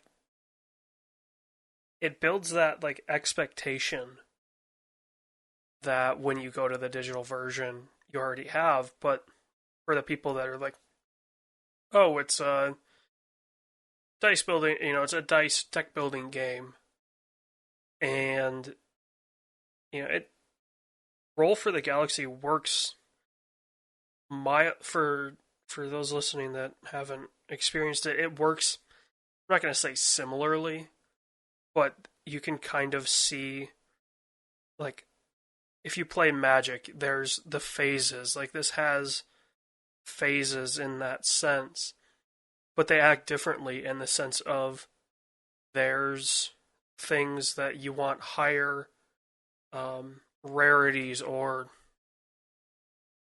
colors of, and whereas Magic, it's like, oh, it's 1 or 2 mana, and this is like, okay, you have to figure out, you have 4, 5 different things that you can use, but then you also have a wild, and it's that, for me, it was, once I figured that out, once I read the rules, it became, okay, let's really look at a strategy, let's kind of figure this out, kind of work my way into the groove and figuring out, okay, this is how you play. I may not win, but I'm at least figuring out how to play it. I mean, that was, geez, when I first got into Magic, that was the first like 3 months. It was learn the game. It was figure it out, figure out different play strategies, and one thing that it's pretty cool that you guys do is you have, like, you're not necessarily guaranteed your starting kind of, how would you describe that? They're called like civilizations and worlds. Yeah, exactly. They're your starting faction and your starting world, and it is kind of like, I guess, like since we're running with the Magic comparison, which I think is actually like really interesting. Like in Magic, you have this asymmetry in that like your deck is probably like completely different, hopefully, from your opponent's deck, and in Roll for the Galaxy, there's a common sort of deck of cards that you're going to be drawing from. It's kind of cool because it doesn't require, any kind of like construction, like sort of maintenance or like what's the word for, like, if you like preparation to come to the game. Like you can just sit down at the game, you don't have to spend any thought about what you're going to do, and then you come to the game, and the asymmetry is introduced by these factions. So basically the faction is going to tell you, since it's an engine builder game, Magic can be too, it tells you like, okay, this kind of resource has a little bit more value for you, or this kind of technology is a little bit cheaper for you. So it sort of just pushes you off into a strategic direction, which is really nice for a couple of reasons. One, you can kind of like build some story as you play. Like if you're that kind of player, you can kind of like have some fun with the like narrative of like what's going on and what space forces are taking over each other, or who's exploiting what resources. And that's kind of fun, just like for a creative exercise for the player. But also it's nice because it just like adds so much different variance between games, so it feels a little bit more replayable. You get that obviously in Magic, in just the fact that like, you can change your deck, and between games you can switch cards out depending on what style you're playing with. And kind of like one thing that you mentioned with Magic, you said that you were like for the first 3 months it was kind of just like straight up learning, what is the game, what's the flow between the phases, what do these things even mean. And that's another really like kind of weird area for like digital board game app teaching, which is like most players are not coming to one of these games in a vacuum. Like most people, not only have they played this board game before, but they have like a library of experience of games, like strategic board games that they've already played. Like for me, I think my first one was Shadows over Camelot, was like the first like sort of new wave strategic board game that I played, and that game was so difficult for me because I didn't know what is a victory point. I didn't even know what that term meant. I didn't know what the difference between like cooperative and competitive. Like obviously those are words that you can figure out. There was just a lot of sort of like established language of the board game that gets thrown all of it at you for your very first one, but in the kind of like engine building of being a player, the more of these that you play, the easier and easier it gets the next time you learn a new one.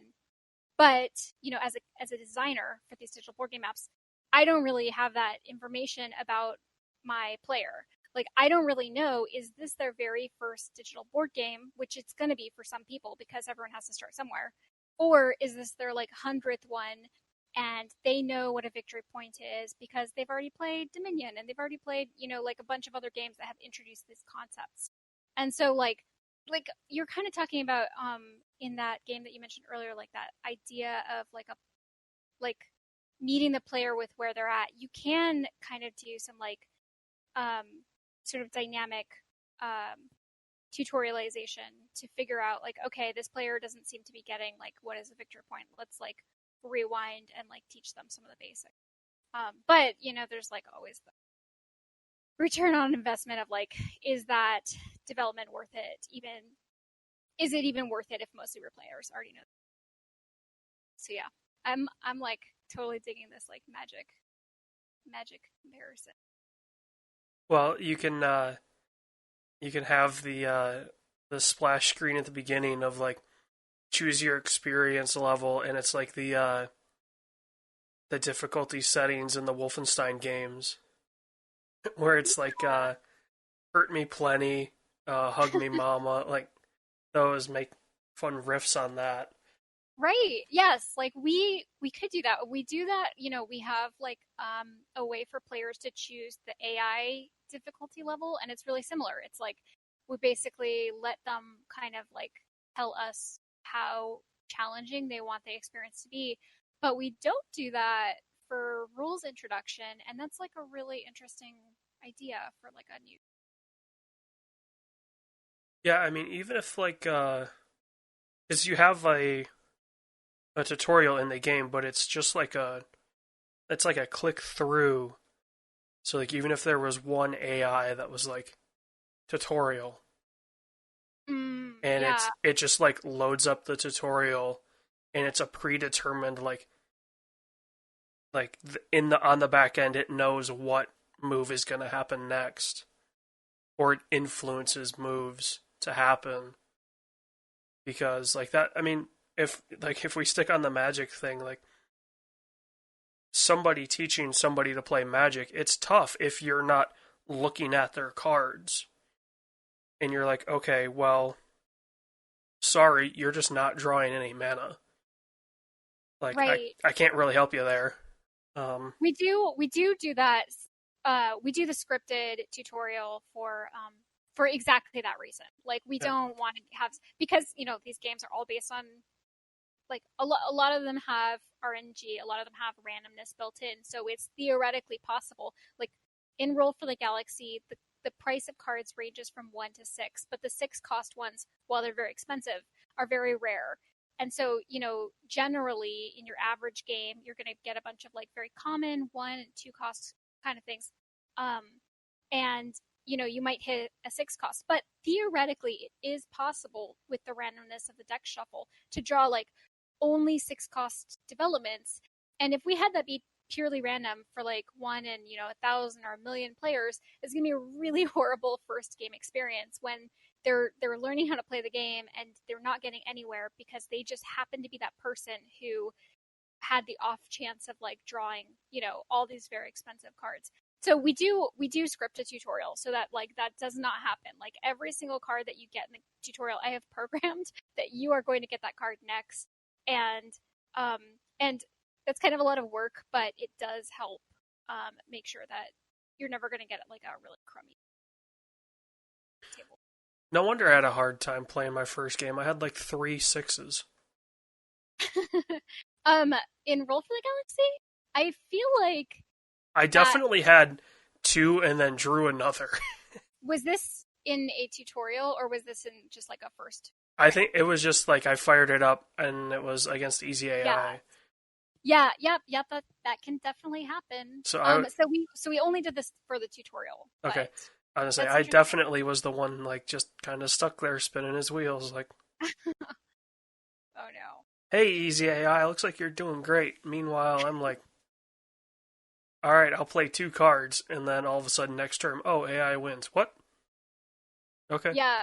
Well, one thing I really want to do is like it's a feature that we haven't rolled out yet, but I would love to do it. I think we'll do it in our next game and then back propagate to all of our previous board games. Is I want to do like a daily challenge. So the question there of like if whether it's a random seed and like we just have like a leaderboard of who played the best on this particular setup, like this particular deck shuffle and this particular starting faction, or we could have something more scripted and like say, hey, here's this like deck, we pre-ordered the cards in a way that we think is interesting, um and that could be something where we could even like pull a new player in and did the neat feature idea. We just haven't done it yet. Yeah, shoot, what's their Magic Arena has, or they had, I honestly haven't played that game since it went 1.0, but they had in it, like you were saying, a daily where it was a deck, random, it was a set deck, but it was random what the colors were going to be, and then you just faced a random opponent, and it made it fun. Like, it was like, okay, I'll go in, play a couple rounds, and then do the daily. And the fun part about the daily was it did not care what you had, how you were doing before, how you were feeling. It was like, here you go. Hmm. Um, Yeah, and it was a lot of fun. But there's something psychological about that. Like I do this is gonna make me sound, but I do the like New York Times crossword puzzle every single morning during breakfast. And like theoretically, I have a subscription for this crossword puzzle because I like doing it. I could go and do any day of the week, and the days of the week get progressively harder. So like the Monday crossword is the easiest, the Saturday is the hardest, the Sunday's kind of like the most sort of like fun puzzly wise. So the Sunday is like my favorite because it's both kind of like medium hard and it's kind of like a fun puzzle to it. So you would think as a player, well, what would I want to do? I would want to do just Sundays, and there's like plenty of Sunday puzzles for me. I could do them every single time I do it. But there is something where I like feel like it's similar to like watching a live TV event or something where there's something about it that feels special that it's current. And as soon as it's old, like a sports game or like I would never watch the news from like a year ago. yeah, Like it's just something about like it's not the current thing that I think psychologically loses the value. So even though I love the Sunday crossword the most and like Monday is kind of my least favorite, I did the Monday today just because it's sort of like today's challenge. And I think there's something maybe that's a part of that about like I don't have to do any work of like picking my content. I don't have to like figure out what I want to do. Somebody else has already curated it and I just like jump right in and do it. And maybe that's what's going on with the daily challenge. But I'm happy to hear that you liked doing that when you were playing Magic a little bit more. Like, okay, definitely this is a feature worth doing. Get on it. yeah. For me, it's not the. I do have a crossword app on my phone, but well, until I finished them, it was the Konami Picross pixel puzzle, and it was doing those puzzles because I don't know. I like crosswords, but for me, those were just an added. I don't know if challenge is the right word, but it made like a pixel art piece when you were done, and it was kind of cool. And it was like, okay, now I don't have to remember how to spell. I just need to know how to add. Oh, that's cool. Oh, I should check that out. What was that called again?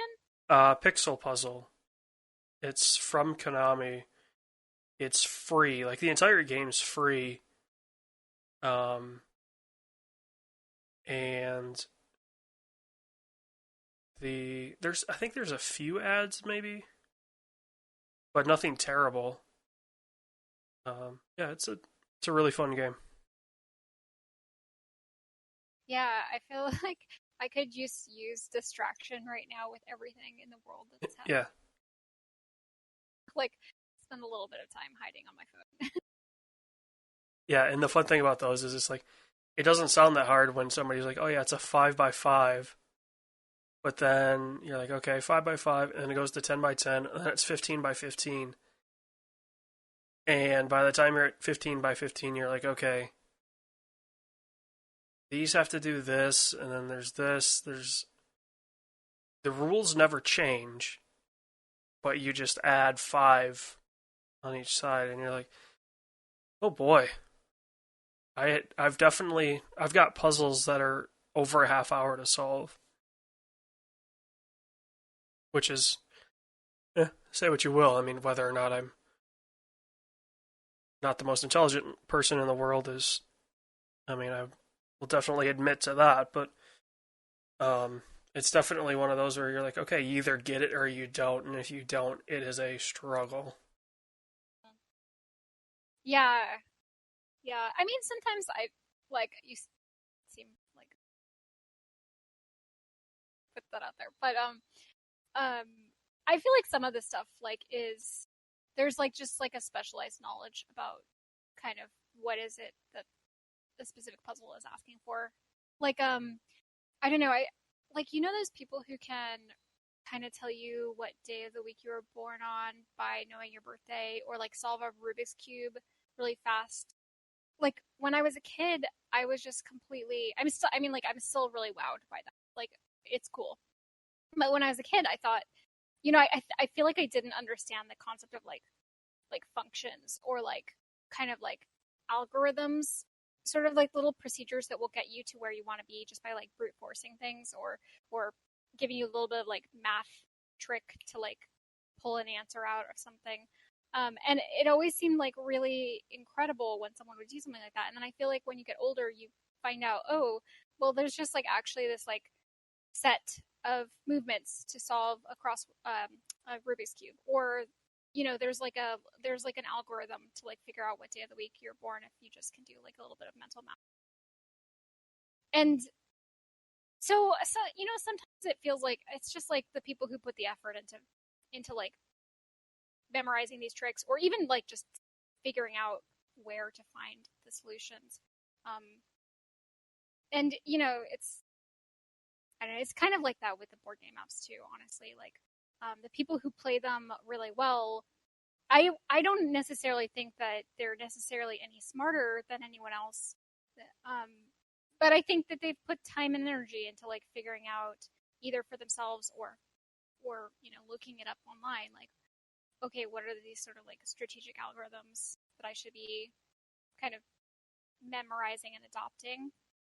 So I guess it's just like a matter of like where. Yeah, there's definitely.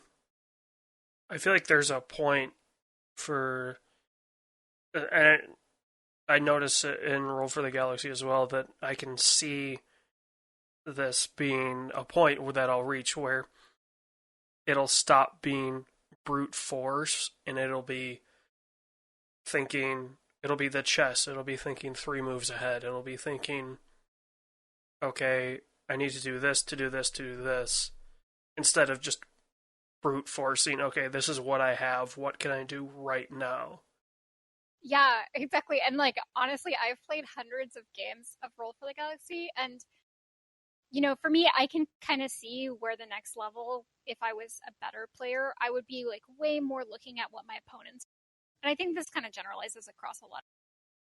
Where like, there's one level of player who's like figuring out what's going on with themselves and their strategy, and then there's another level of player of like, what's going on with my opponents?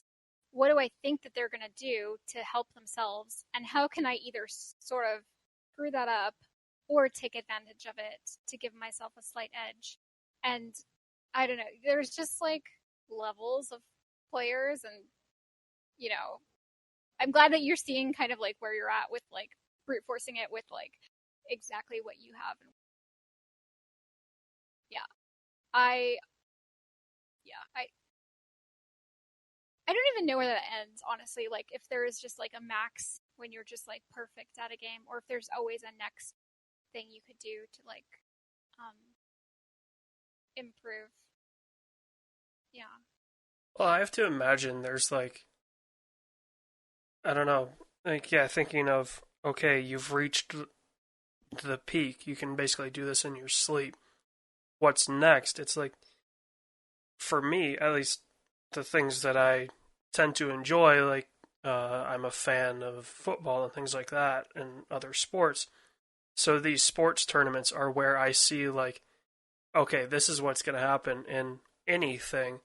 Like, the people figure out the exact strategy of how to win. And then the guy that won the Madden tournament for, I think it was 50 or $100,000, just ran the entire game. He didn't have a quarterback. He had the punter in for the quarterback. Like, he went completely off the deep end with a strategy that he knew could work.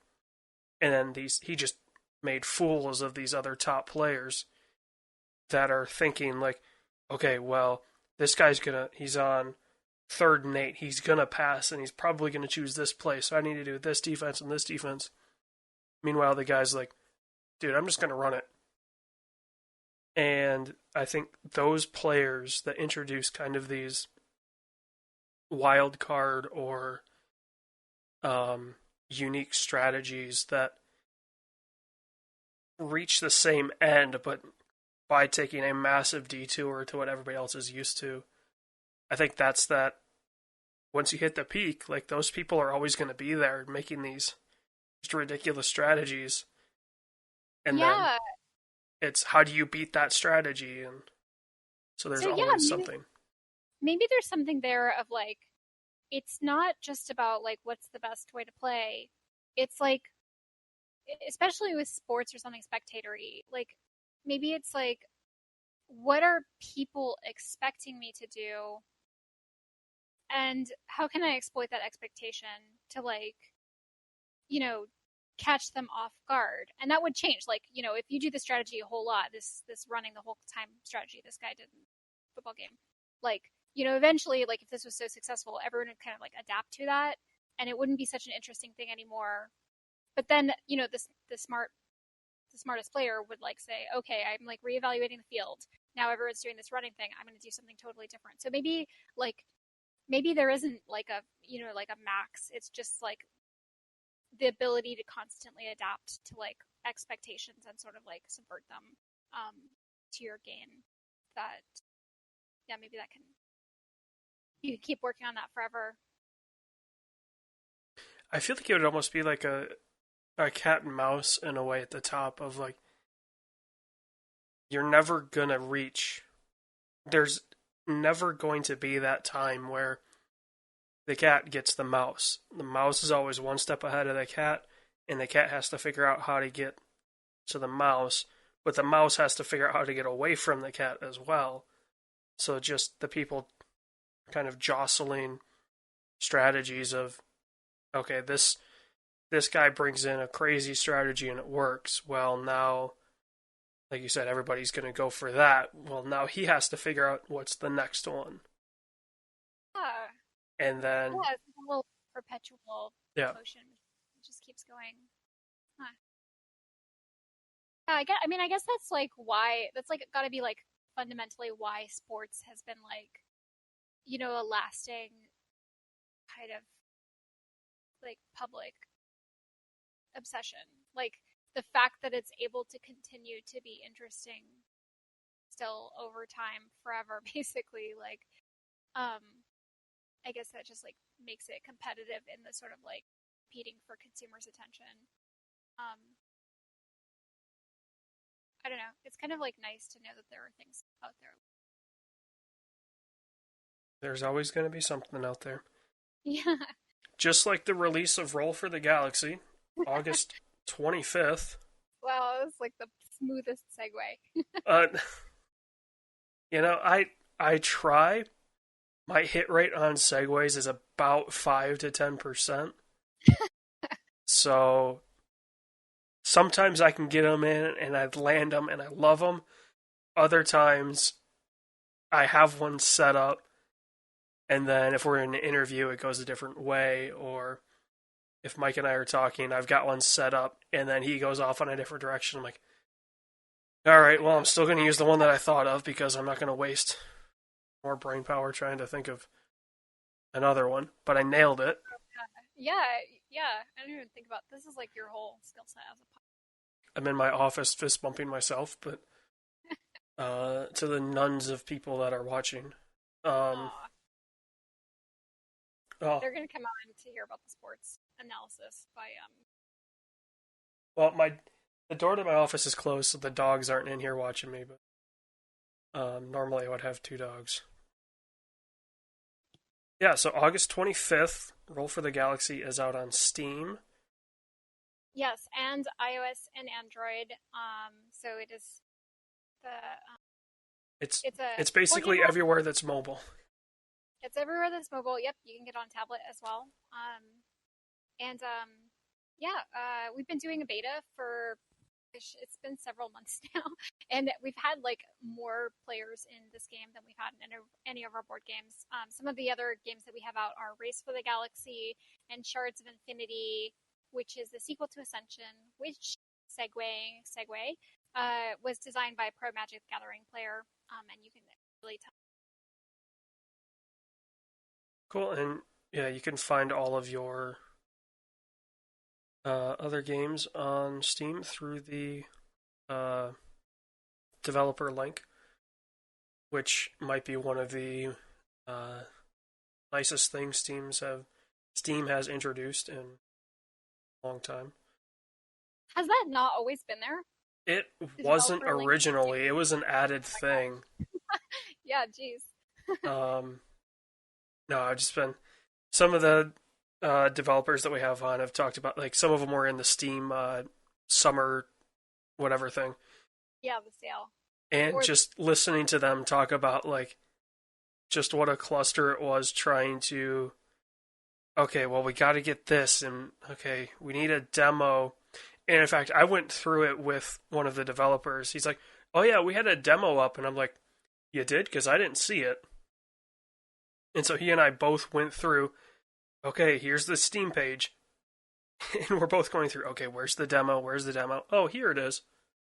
In this tiny little corner. And he and I are both like, oh boy. The crazy thing is, like, these app stores, there's only a few of them. Like, they have, like, these giant monopolies. And they change things all the time. And then, like, thousands of us developers, we're all, like, kind of siloed off, working on our own things, have to, like, scramble to, like, catch up with the new feature set or, like, the new thing that they took away out of their API that we were totally, but nobody, so they cut it. And then, you know, like, there is this, like, really weird power dynamic between, like, just trying to, like, be able to keep up, especially, like, now. So now we have, like, okay, and it's his own, like, sort of, like, craziness just to keep up and maintain those games as the app stores change their feature sets or change, like, what they opt discoverability, which is, like, every developer's biggest challenge is just having people find their app and, like, you know, having it show up in the search and, like, having people know that it exists, and trying to, like, keep up with the hotness on that is a lot of it's a lot. It's kind of crazy. And there's not really, because of those monopolies, there's not, like, really this incentive for the app stores to, like, make it easy. It's like, for example, they might have a bug on their platform, and rather than them just fixing it, which, you know, everyone has, like, limited resources and time and they have to choose their battles, but instead of them fixing it, because they have this monopoly, like, basically, like, thousands of developers will have to, like, individually fix it or, like, sort of work around it in their own apps, which is just kind of, you know, burned on that a little bit. So yeah, keeping up with the app stores. I feel like that's the next like, web series, instead of keeping up with the Kardashians, is keeping up with the app stores. Oh my god, yes, I would watch the heck out of that. Or subscribe to them. Just, like, ranting about, yeah. Just that, like, I don't, the live camera, like the Big Brother camera that they have in those shows of, like, somebody just, like, bashing their head against a monitor trying to figure out, okay, where did it move now? it would be like the most boring thing to watch. That like watching someone program or manage a store presence on an app store is probably about on par with like watching paint dry. So I don't know, unless you got some like really colorful characters with like Yeah. Well, it would be like the when Big Brother had, I don't know if they still have it because I don't even know if the show is still on, but they had like you could go to their website and just watch the cameras that they had inside the house when they weren't on air. And so yeah, it's just like, oh, somebody's just watching TV, or somebody's just eating breakfast, or whatever. oh the the exciting lives of app developers. Yeah. Yeah, actually, that's like not the worst idea, but because probably anything that they're doing besides sitting at their computer. I mean, there's some Twitch channels out there that get crazy viewers for people doing basically nothing. So I'm sure it exists. Market exists. Yeah, yeah. I feel like I don't get that. I've tried doing a few streams of like I haven't on our games. I am so bad at. I have so much respect for anyone who can like keep people's interest while they're playing a game or working, because I don't know, it just takes like a different kind of mindset to be able to be like this like plate spinning of like talking about something interesting while accomplishing something that's like a separate task. And like you could see, yeah, I don't know, it's like people are able to run so pretty cool. It's not my skill set, but Well, there's a reason the successful people are successful as they are, because yeah. they can do that. Teresa, though, what you can do is put together a pretty darn good game. So, like I said, Roll for the Galaxy out August 25th on, as you said, Steam and mobile app stores. Yep. Exactly. Whatever they're called. I don't know anymore. Yep. I give up. It was the Google Play Store. Now I think it's just the Play Store. And then it was, what is it? It was the iTunes Store, the iTunes App Store, the App Store. I think they changed the name again.